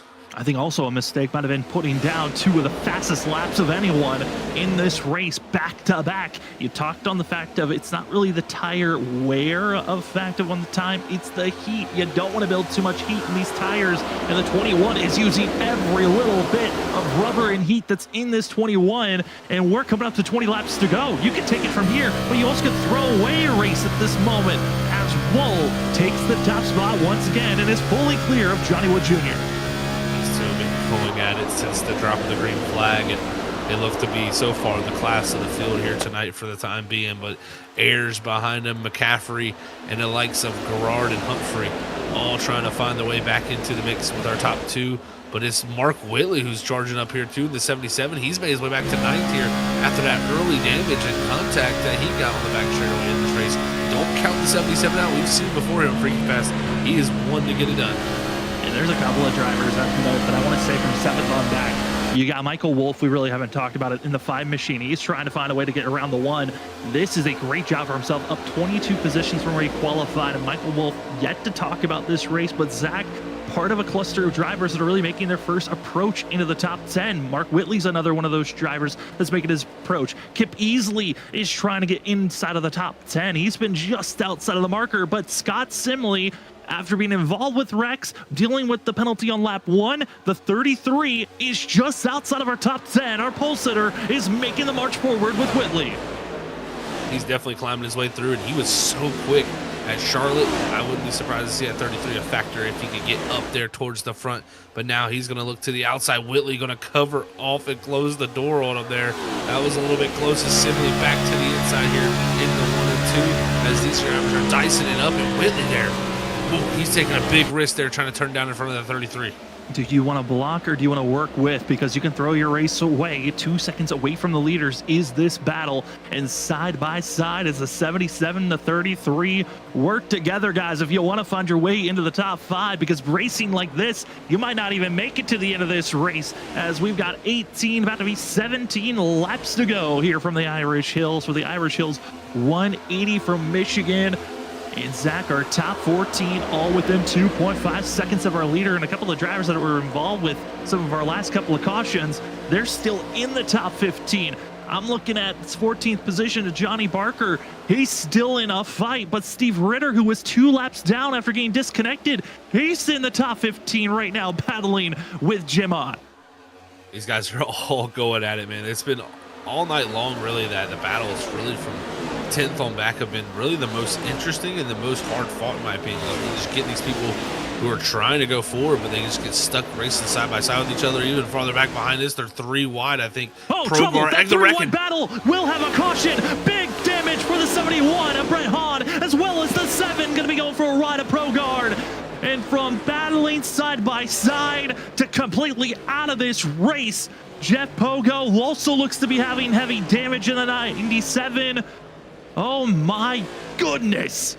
And that sets us up for get your final set of tires, and let's have a shootout for the end of this thing. Oh no, the contact there between the 7 and the 97. Like I said, it was 3 wide behind there, and I can see they were getting close to each other, and I knew for a moment it might be a little bit of a disaster, but right there, I mean, just unfortunate for Progar. He's going to take a huge hit and have, you know, really race-ending damage with that hit there. But you can see down the back straightaway, side by side behind him, you got Pogo go to the middle here in the 97, and it looks like the 97, if anything, the first time I see it, got a little bit tight and kind of washes up here. Kind of see the lines on the track. And you can see Progar's kind of tracking up too, but also the 97 is too. And unfortunately, it just comes together there at the wrong time. And the 71, I mean, he takes violent. Yeah, we keep on cutting away from the 71. He had the most violent hit of all 3 drivers. It is a thank goodness this is virtual racing, because you would never want to see this type of hellacious hit that Brett Hahn took. Hopefully he's on a direct drive wheel and his hands were off the wheel, because this is a bad one you're about to see. Again, caution presented by BG Graphics, caution and replays by G-Stone Motors, as Brett Hahn, the innocent victim, watching the 2 drivers to his outside, beat and bang, and his race ends like this. Welcome to the pit road pit wall. Yeah, that is an insta stop, and that is where you see the worst incidents, is when you have those big ones like that. So that is, yeah, that's a terrible sight to see there for Hahn, and unfortunately that's what his night is. Pit road decisions are wild. As we watch this replay, I'm telling you, pit road just got wild. We had some decisions that are going to be very interesting, Sam. Some stay out, some go in, but here's the ride on board with Hahn on him. He found his way, race ending. Tried to save it, there was just nowhere to go for the 71. As we're back to live, multiple drivers into pit road, top 6 deciding, 6 drivers deciding to stay out. Gotta be Rob Lowell, the 42 of Keith Ayers, as well as Tyler Humphrey, Michael Wolf, Grant Humphrey, and Christopher Muse, as well as you can add in the 30 of Arabia Caton III, drivers that went into pit road to get service done. 2-tire call by Johnny Wood Jr., same for Devin McCaffrey. A lot of drivers taking 2 tires. And Zach, I don't think that's the right call. We saw 2 tires only being good for about 2 laps, and then it was the drivers that were on 4 were able to pull away. Well, you know, I'd actually have to disagree there. I really think these 2 tires are going to be a huge benefit, and I don't think 4 would have gained you too much there with how much wear we have on the tires there. And Humphrey, I mean, he lost the lead, but he held on the 4th and 5th there, and his lap times even were comparable with the other guys there once we had that caution. So I really think these 2 tires could work well. I've seen here at Michigan, it almost sometimes is better just for the balance to have that little bit of 2 tires, especially for a shorter run like this. So it's going to be interesting. You've lost track position. I still like where Lowell's at because, again, I don't think it's going to be like a 4 or 5 tenths difference. It might be a tenth if at most for these tires, but it's going to be interesting for sure. And we're going to get a little bit of a battle, I think, on our hands because we got more people up here that haven't had track position now all night long either. We'll see how well they can hold on to it. Those drivers that decided to take 2, going to be the 75 of Johnny Wood Jr., Devin McCaffrey, Mark Whitley, Kevin Tipton in 11th, 12th place of Jeff Gilmore. Then taking 4 was going to be the 1 of Brett Gerard, going to be in the 1 machine. Steve Ritter taking 2 for himself in 14th. Scott Simley will take 4. Kip Easley in 16th will take 4, as well as Johnny Barker in 17th. Going to be seen on the 3 machine. Cato, I don't think they just topped off on fuel. I think there was no tires taken for the 3, but I believe they might have used all of their sets of tires already with previous pit stops, and then everyone else from 19th on back taking 4 tires and fuel as well as damage repair for themselves. Officially still in pit road, getting their repairs done. Going to be Jeff Pogo, as well as Brett Hahn, still sitting pit road. Ty Dickinson also sitting in pit road with service to be made. And Chris Progrard officially out of this race and has left the server. Colin, going to be Trey Bass in 29th, currently 1 lap down, disconnected, trying to get back into this race. If the 39 gets a caution and is not involved in that caution, could get the lucky dog and back onto the lead lap, similar to Steve Ritter. We'll see how these drivers can handle it. Top 6 did not pit for tires nor fuel. Are they in the better position? Are the drivers that took 2 tires in a better spot? Or was taking 4 the money position to be in? It's time to find out. 12-lap shootout. Will we see some more cautions? Let's figure out the answers. As into the restart zone, it's going to be seeing that 21. Fabulous launch on the outside. Following suit's going to be Michael Wolf. We're already 3 wide for 2nd place. And here we go, Zach down into turn number 1. Tyler Humphrey, the first one to jump out to the inside of the 9. He wants to try to drive back up there on those older 2 tires, but just doesn't have the grip right now. But around the outside, it's the 3 machine, I believe, or I believe the 48 actually there on the top side. There's Christopher Muse in the 45. Boy.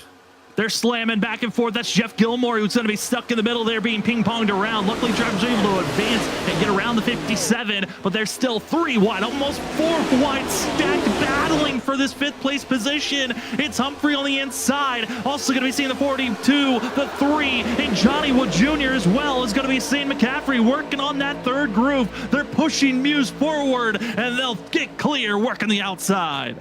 Critical moment there if you're Johnny Wood Jr. to push that line forward, get clear of the cars on the inside because he needs to continue to march his way forward as he's made his way to 5th. Humphrey going to have to slot in line, but it's a single file for the time being in the front 5.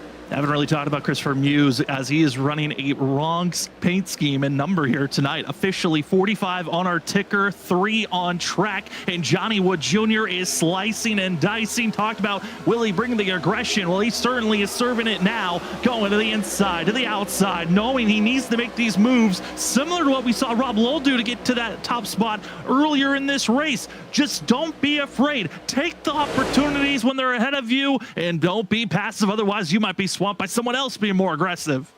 That's for sure. Christopher Muse, too, also, he's making big moves. He's got about 10 lap fresher tires than the group ahead of him, so he's utilizing those and helping Johnny Wood Jr. kind of follow in suit right there behind him as they go through 3 and 4. Wood Jr., Muse going to make the pass, and they're going to slide up to 2nd and 3rd, but right for the time being, Wood Jr.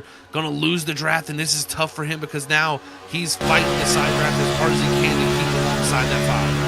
Each lap, that pass passes. It is Rob Lowe loving to see the timer tick away, because the more that Johnny Wood Jr. and many more behind him are side by side, it helps out. But into the outside was going to be Muse. Johnny Wood Jr. and Muse, their door bang side by side. Not intentional contact initially, but they continue to rattle back and forth. Muse not happy with the contact. Wolf now going to be taking an opportunity. Also going to be seeing the 9 of Humphrey and Jim Ott out of nowhere. The 4 now into the mix, and Ott is the first driver to take 4 tires. He is moving right now in the 4.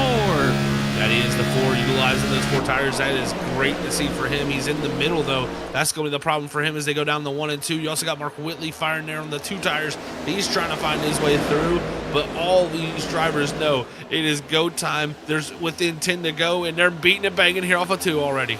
They're squeezing. They went from 4 wide to 2 wide somehow cleanly, and they're going to go back to 3 wide quickly. Some going to be attempting to go 4 wide. You take your opportunities. No one wants to go up to that 4th lane, but you might be forced up there if you make a mistake. Up front, still Rob Lowell. He looks up the flag stand. 7 laps to go. The problem, Johnny Wood Jr. got clear of Muse. He's running down the 21, and those older tires, they're heated up, and they are now in trouble of being caught. As you're seeing the madness back behind, this is for 10th place on back, but in front of this group, they're still side by side. I don't know if they're going to survive this. No, they won't. The 1, the 42, they're coming back up the track. There goes more. It's just a pile up on the backstretch. Oh, they're not even stopping.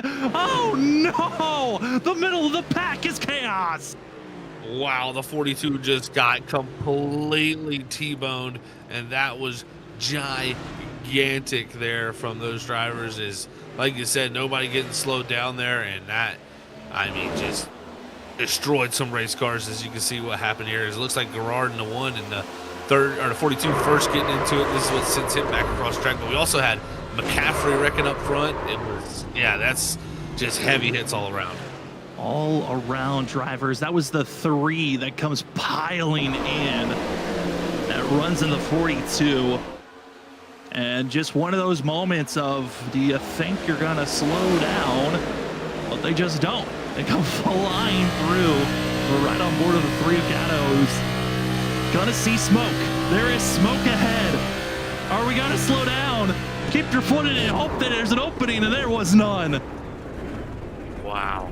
Yeah, that's a big hit. That's going to end your night right there for sure, and going to bring that thing back to pit road and in a couple different pieces for sure in that motor nut for sure. So, wow, this is shook things up. And if you're Johnny Wood Jr. too, up front, the battle for the lead, I think this it helps but hurts him also, because yeah, he's going to get lined right back up with Lowell, but if anything, it's going to allow others to kind of go at him and have a chance here. So this is going to be really interesting in a brawl, so to say. We get the big positive, though, if you're Johnny Wood and all the other guys that pitted the caution before this, is now everyone else that didn't pit are going to be cycled behind them. That means we might be seeing Rob Lowell, if he decided to pit there, which honestly he can't afford to pit because of how far back he would fall. But a lot of those drivers would most likely be outside of the top 20 if you decided to take a set of tires. But why not take a gamble? So that's why we're going to be seeing a couple decide to pit. Might be seeing Michael Wolf decide to take some tires. The 42 and many of others that were caught up in that wreck going to get service done for themselves. Kevin Roy getting service for the 88. Holdcroft and a couple of others getting damage repair. But I mean, Zach, this is a call of, if you didn't pit 9 laps ago, you were kind of boxed in. You made your bed. You're stuck with having to finish out this race with over 40 lap tires, used up tires at the end of this thing. Yeah, this is the crunch time, so to say, and we'll see how this works out. I mean, some of those drivers definitely taking advantage of this. They'll maybe be able to utilize a little fresher tires here with everybody stacked up, and you never know what can happen on these restarts too. I'm telling you, you could be restarting 20th on this next restart, and we could have a green-white checkered here in a couple laps that, you know, you're in the top 10 just because of how fast things can happen here in Michigan, how big the wrecks can be. This is going to be a no prisoners taken, so to say, restart, and that's what's going to be interesting here. I mean, we've seen already a few guys kind of put people in the wall, kind of use people up to try to get by. How many people are going to look to do that now? If you felt like you've gotten used up before, you might be looking to use someone up on this next one. Who's willing to use everything they've got. Well, we want to say thank you to, again, the primary sponsors for this first season of the 802 Next Gen Elite Series, that being G-Stone Motors, BG Graphics, the 802 iRacing League podcast, as well as the admin box. And once the racing action concludes, don't you worry, we got more coverage with the Riptide Radio post-race show. We'll interview our top 3 and as well get you prepared for next week's race at Pocono. If you're loving the racing action, we'd really appreciate it if you would hit that like button. It lets us know you're enjoying the show, you're enjoying the great racing action. Also, remember to hit that share button. It might not be the last restart of the night. It certainly is about to get chaotic, and hopefully you're ready for the racing action. We appreciate everyone that's been hanging out since the start of the race. Those are hopping in right now. It is time for us to get ready for the potential final restart of the evening. Zach, any final thoughts before we take off and go? Well, Sam, I tell you, like you said, everybody buckle up, get ready, because, yeah, this is going to be a wild restart. This is going to be the most important restart of the night, and I can tell you what, I wouldn't be surprised if we don't get back to the white flag. So be ready, folks. This could get interesting. We start off the night, 41 drivers attempting to make this featured race. We had to cut it down to just 40, and now we're down to just a mere 27 on the lead lap. Multiple, almost over 10 drivers officially out with required damage, and it's down to this. A 3-lap shootout. Johnny Wood Jr., Rob Lowell, so many others behind. Want to get to victory lane, but who's gonna have the true grit and grime to get to the victory lane here for the Irish Hills 180? Let's go. Rob Lowell on the outside. Great launch for the 21. Johnny Wood Jr. getting a huge push. It's gonna be Tyler Humphrey to the inside. Rory 3 wide for second place, almost for the lead. It is 3 wide for the lead. Johnny Wood Jr. is setting in for everything through the middle. Can he get clear? The 75 is fully gone as they exit onto the backstretch. What a move. That is a race-winning move from Johnny Wood Jr. If he can hold on, he'll look back at that one and say that was what got it done. But right there, into 3 and 4, it's going to be Lowell. Can he reformulate, find the grip? The tires have cooled down from the caution. Does he have a chance to fight back, though? Does he have a chance? And what do all the other drivers have behind him? 2 laps to go, as this lap was so crucial to get the lead position. Now you got to go into defensive move for the 75. This is where he's had the most trouble to stop the 21 of Lowell, who has constantly been dive bombing to get into the inside. Do you have allies if you're the 75 that will work with you in the draft, or is it all work for the 21? Big side drafting move by the 21 of Rob Lowell as they head down in turn number 3. Big move, and yeah, we'll have to see can Wood Jr. make this happen, because down in the 1 and 2 he got tight, couldn't get the car turned, and right there through the center 3 and 4, they're going to be side by side here. Use them up. It's now going to be your 802 iRacing League podcast. One more lap to go. Official. Here we go, Zach. Down in turn number 1. They're side by side, using each other up. But watch out for 3rd and 4th. They're not completely out of this one just yet. They'll have the drafting help off the exit of the corner. But Johnny Wood falls to 2nd. What a pass. Lowell just put a power move on him. What's going to happen down here in the 3 and 4? What do they got?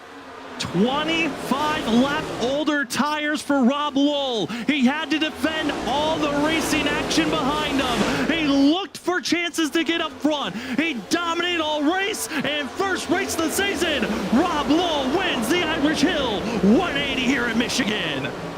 What a job. He was not going to be denied. That just showed right there. He was not going to be denied, and that is, to use the older tires to get back by, that is classic move right there. And no contact made, also just utilizing every bit of grip he had. That was awesome to see. Yeah, gotta give credit to all these drivers. What a show that was. Tyler Humphrey did everything possible to defend over Jim Ott, but it just wasn't enough for 3rd place. The 4 will land there, but victory lane for Rob Lowell. And Zach, I know this is one that Rob really wanted.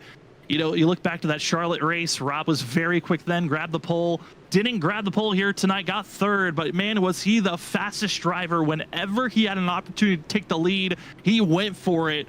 And I think that was the winning mentality that really got him to this point. To head to victory lane was just the willingness to dive bomb when everyone else was willing to just be passive on the outside.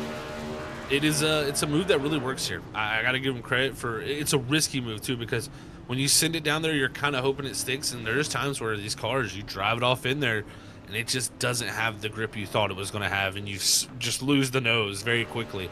And he did an excellent job, Sam. That was grade A, and that's how you get the passes done here at Michigan. You got to get it done before you get off the exit. Well, doing a Polish lap, going backwards, saluting the fans is Rob Lowell as he will win the first race of the season here for the 802 Next Gen Elite Series. But again, the action from us here at Freaking Fast Broadcasting is not over. We've got ourselves the Riptide Radio post-race show.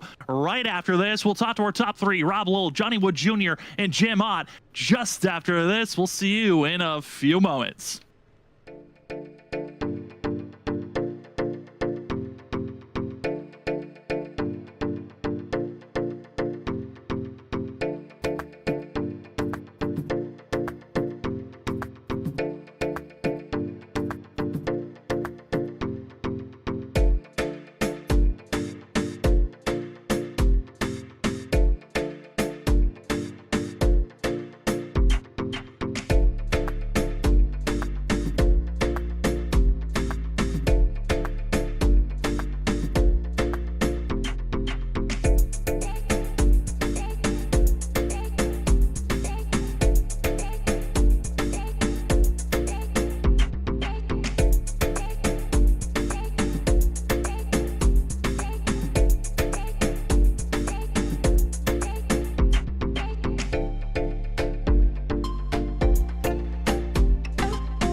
And we are back, ladies and gentlemen, for your Riptide Radio post-race show for the 802 Next Gen Elite Series. Race 1 is in the books. The Irish Hills 180 came down to be a classic between Rob Lowell and Johnny Wood Jr.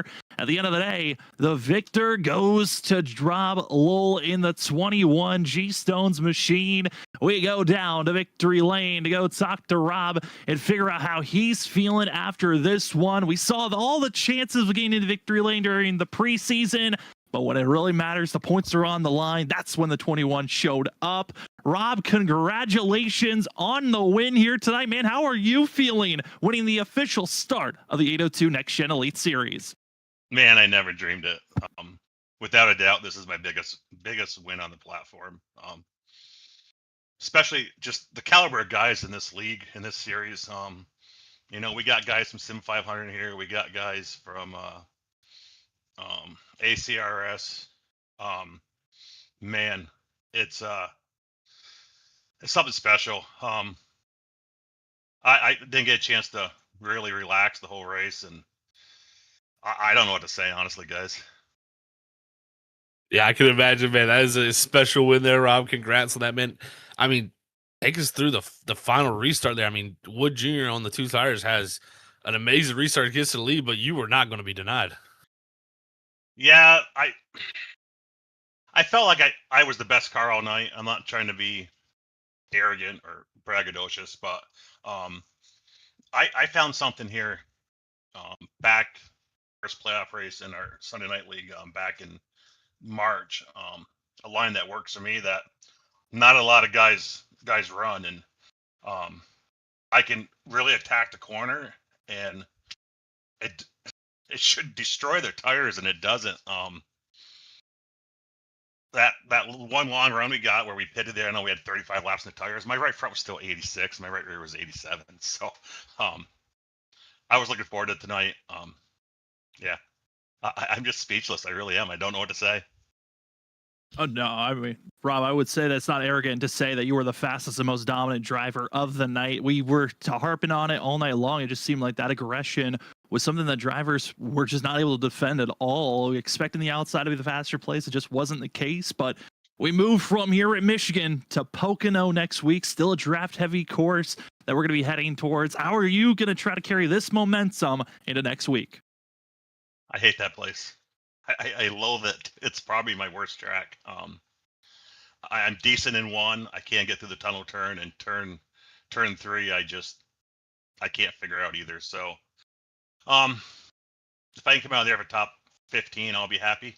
Um, yeah, when we looked at the schedule, I was like, oh, Pocono's second race this season. I'm gonna lose some points there, but hey, I'm just looking forward to this season and watching this league grow and watching the guys race. You saw and then there the Creamer was at the top. You had Ayers up there. You had Holga was up there. Johnny Wood. Steve Ritter went down a couple laps. He was driving back to the field. You had Muse. You had Tyler Humphrey. You got a great mix of guys, and this is really gonna be something special. Oh, it was exciting to watch the preseason, but man, tonight was something special to call and be a part of. Rob, congratulations once again on this win. And before we let you go officially, the floor is yours for any other shout outs. Hey, I just want to thank all the racers. I want to thank Riptide Radio does the post race show, BG Graphics, G Stone Motors, Stone Chrysler Dodge Jeep Ram, Gardner's Trade and Post, G Stone Motorsports. I know I'm forgetting other things. I want Admin Box. I want to thank you, Zach, Scott, Robert behind the scenes, Freaky Fast Broadcasting, just all our partners. This series is going to be awesome. I'm already making plans for next year to do the whole Cup series on Thursday nights like this, and we're gonna fund this season, but this is the dress rehearsal for next year. Next year we're gonna have purse for points, and we're gonna really do it up. So looking forward to the next 24, 25 weeks we got, and it's gonna be a blast. Hey, we're happy to be a part of this journey, Rob, as it was an incredible one here tonight. Enjoy this win. No, you're One good. last shout out. I almost forgot some of the most important people. I got to thank my Wolfpack teammates. We had a guy come back tonight, Gene Cato. He's been off the sim for 2 years. He's a long haul truck driver. He was back with us. Gene, you were my good luck charm tonight. I want to thank Johnny Barker, Steve Ritter, Eli Raposa, Nick Larson, who's not here tonight. Big shout out to my boy Jeff Barefoot, who's watching. Jeff, we miss you. And last but not least, shout out to my wife, who's upstairs sleeping. I'm sure I woke her up when I screamed. And my Aunt Linda and her husband Roger down in Pottstown, PA. They watch religiously. So, hi. Talk to you guys tomorrow. And guys, thank you for all you do for us. Hey, thanks for giving us such a great show to call. That will be your winner here tonight in the Irish Hills 180. Rob will taking this one. Rob, enjoyed it, and good luck next week at Pocono. See you guys. As we head from victory lane, we go down to second place to the driver who has finished second now 2 weeks in a row. But this one's for points, and showing that he will be a threat for the championship is Johnny Wood Jr. Johnny, I know you were hoping for victory. You had those 2 tires on the right side at the end, but what else did you need there to get into victory lane tonight?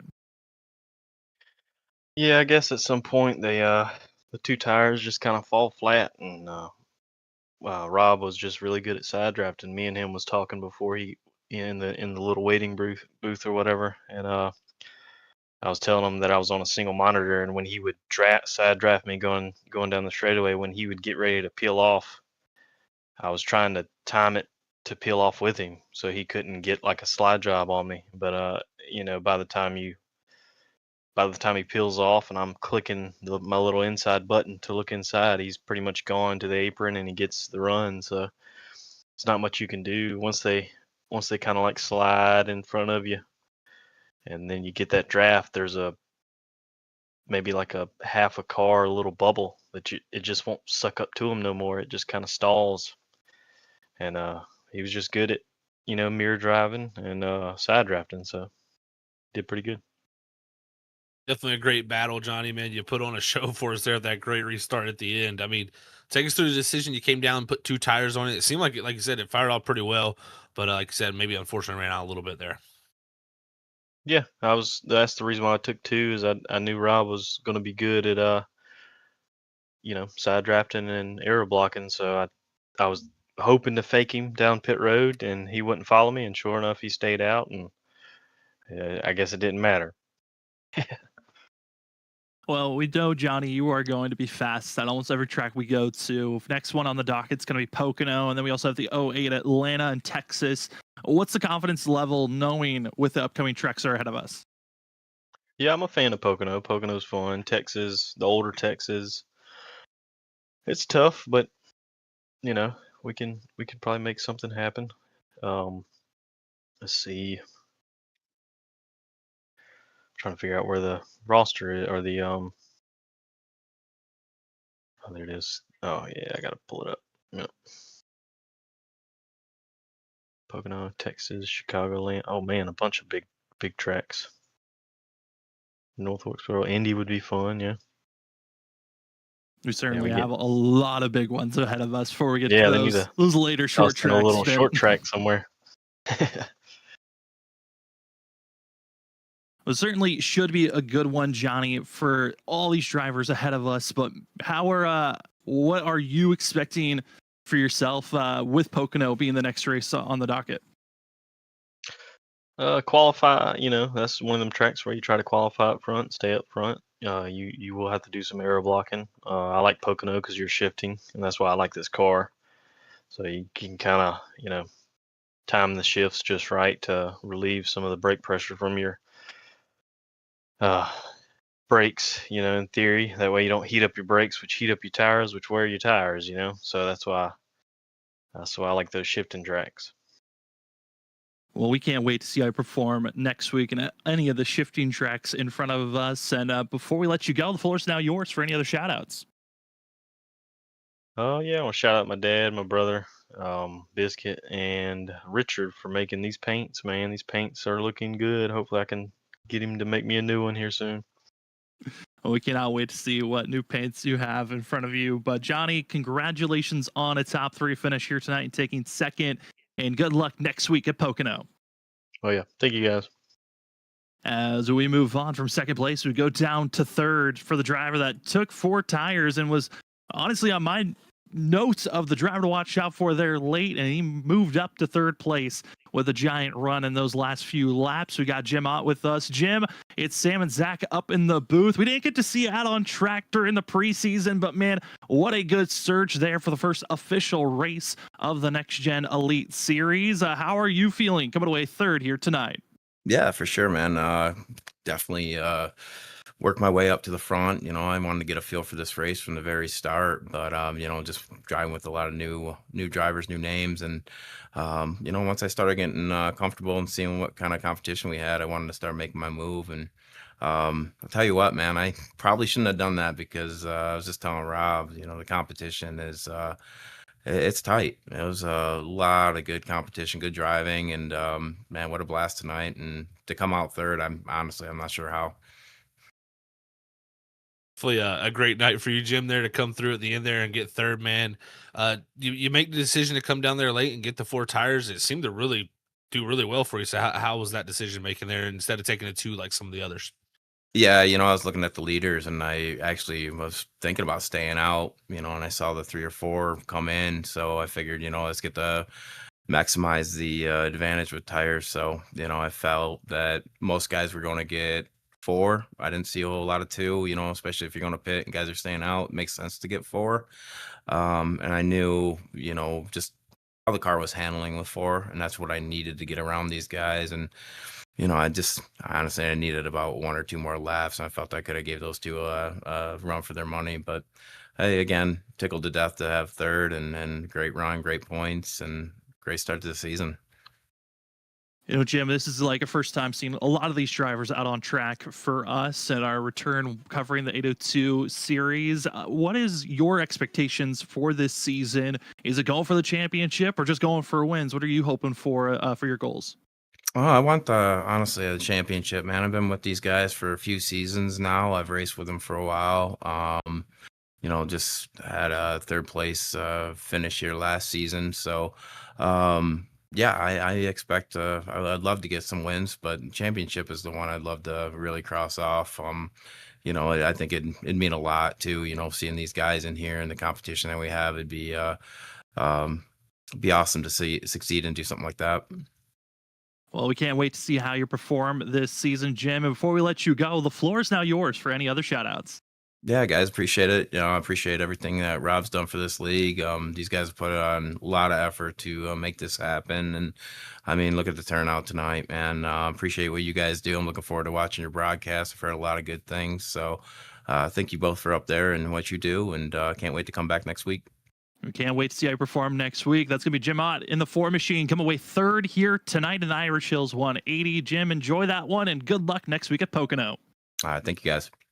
As we move away from our interview, certainly the excitement level is all around. Some were excited for their wins, others probably wishing for a little bit more.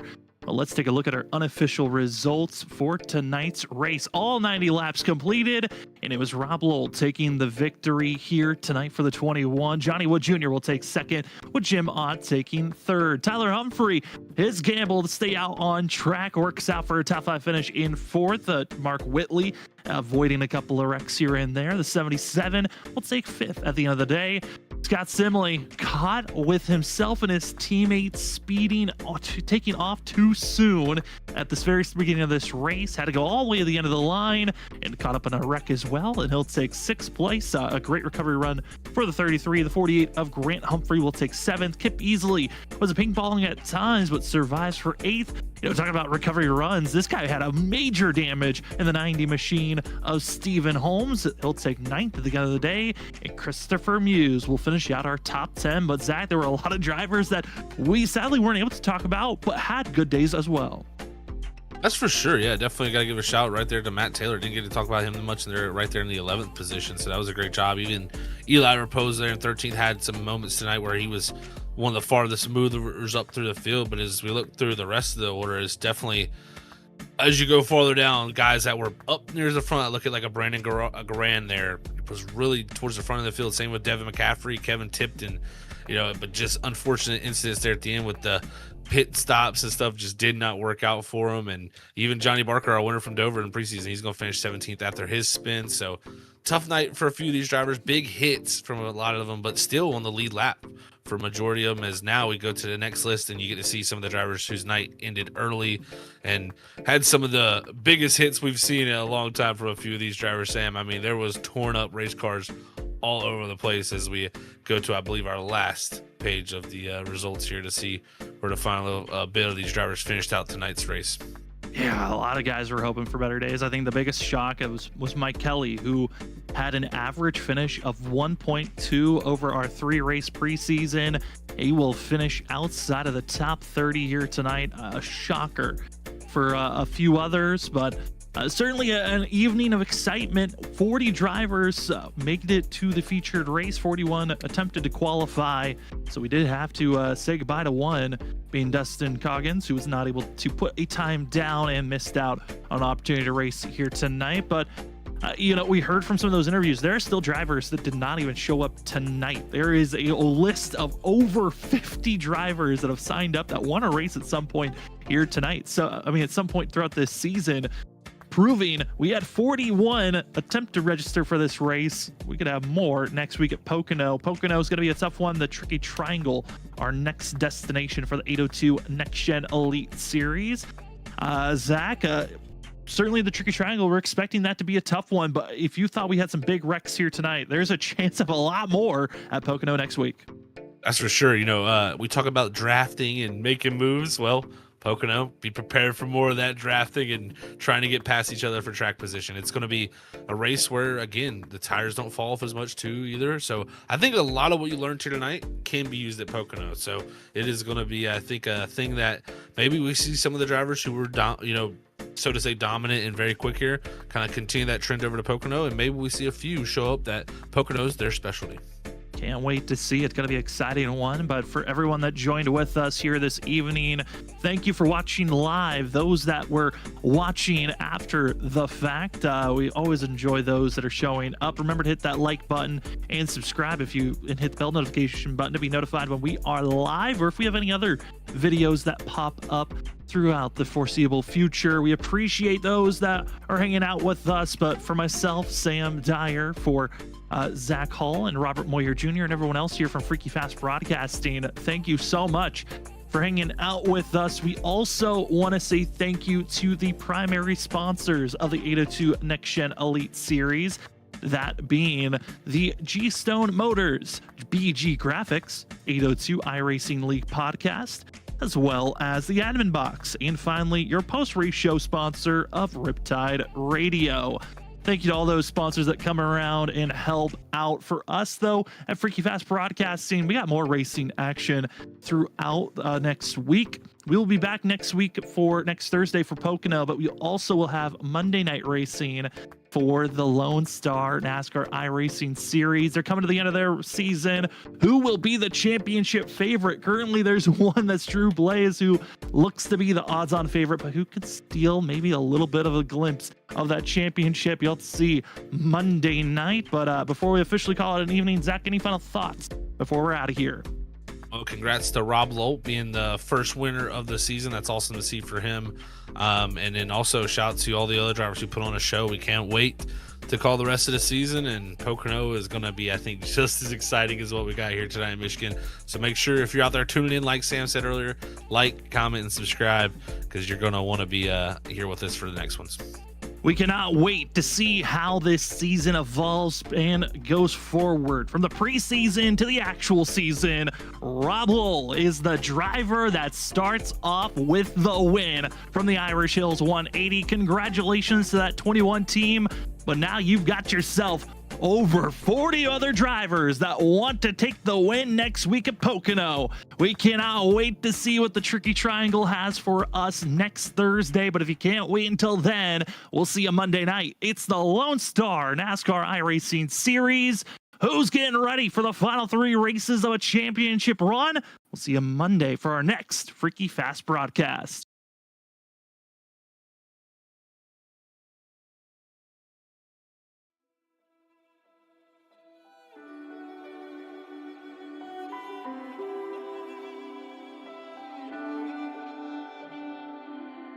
I was standing, staying still, never said what I feel. And every time I took the blame, carried all this quiet shame.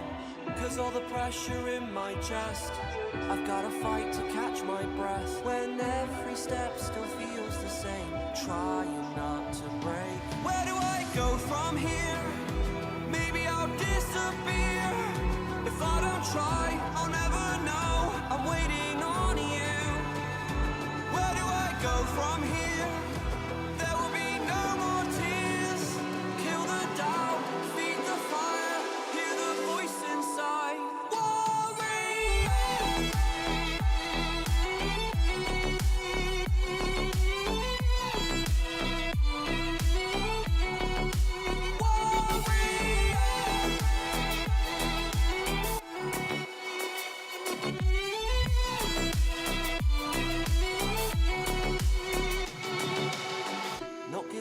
It's my turn this time. They took a shot, now I want mine. You fall, I rise, I take the wheel. So this is how it feels. Where do I go from here? Maybe I'll disappear. If I don't try, I'll never know. I'm waiting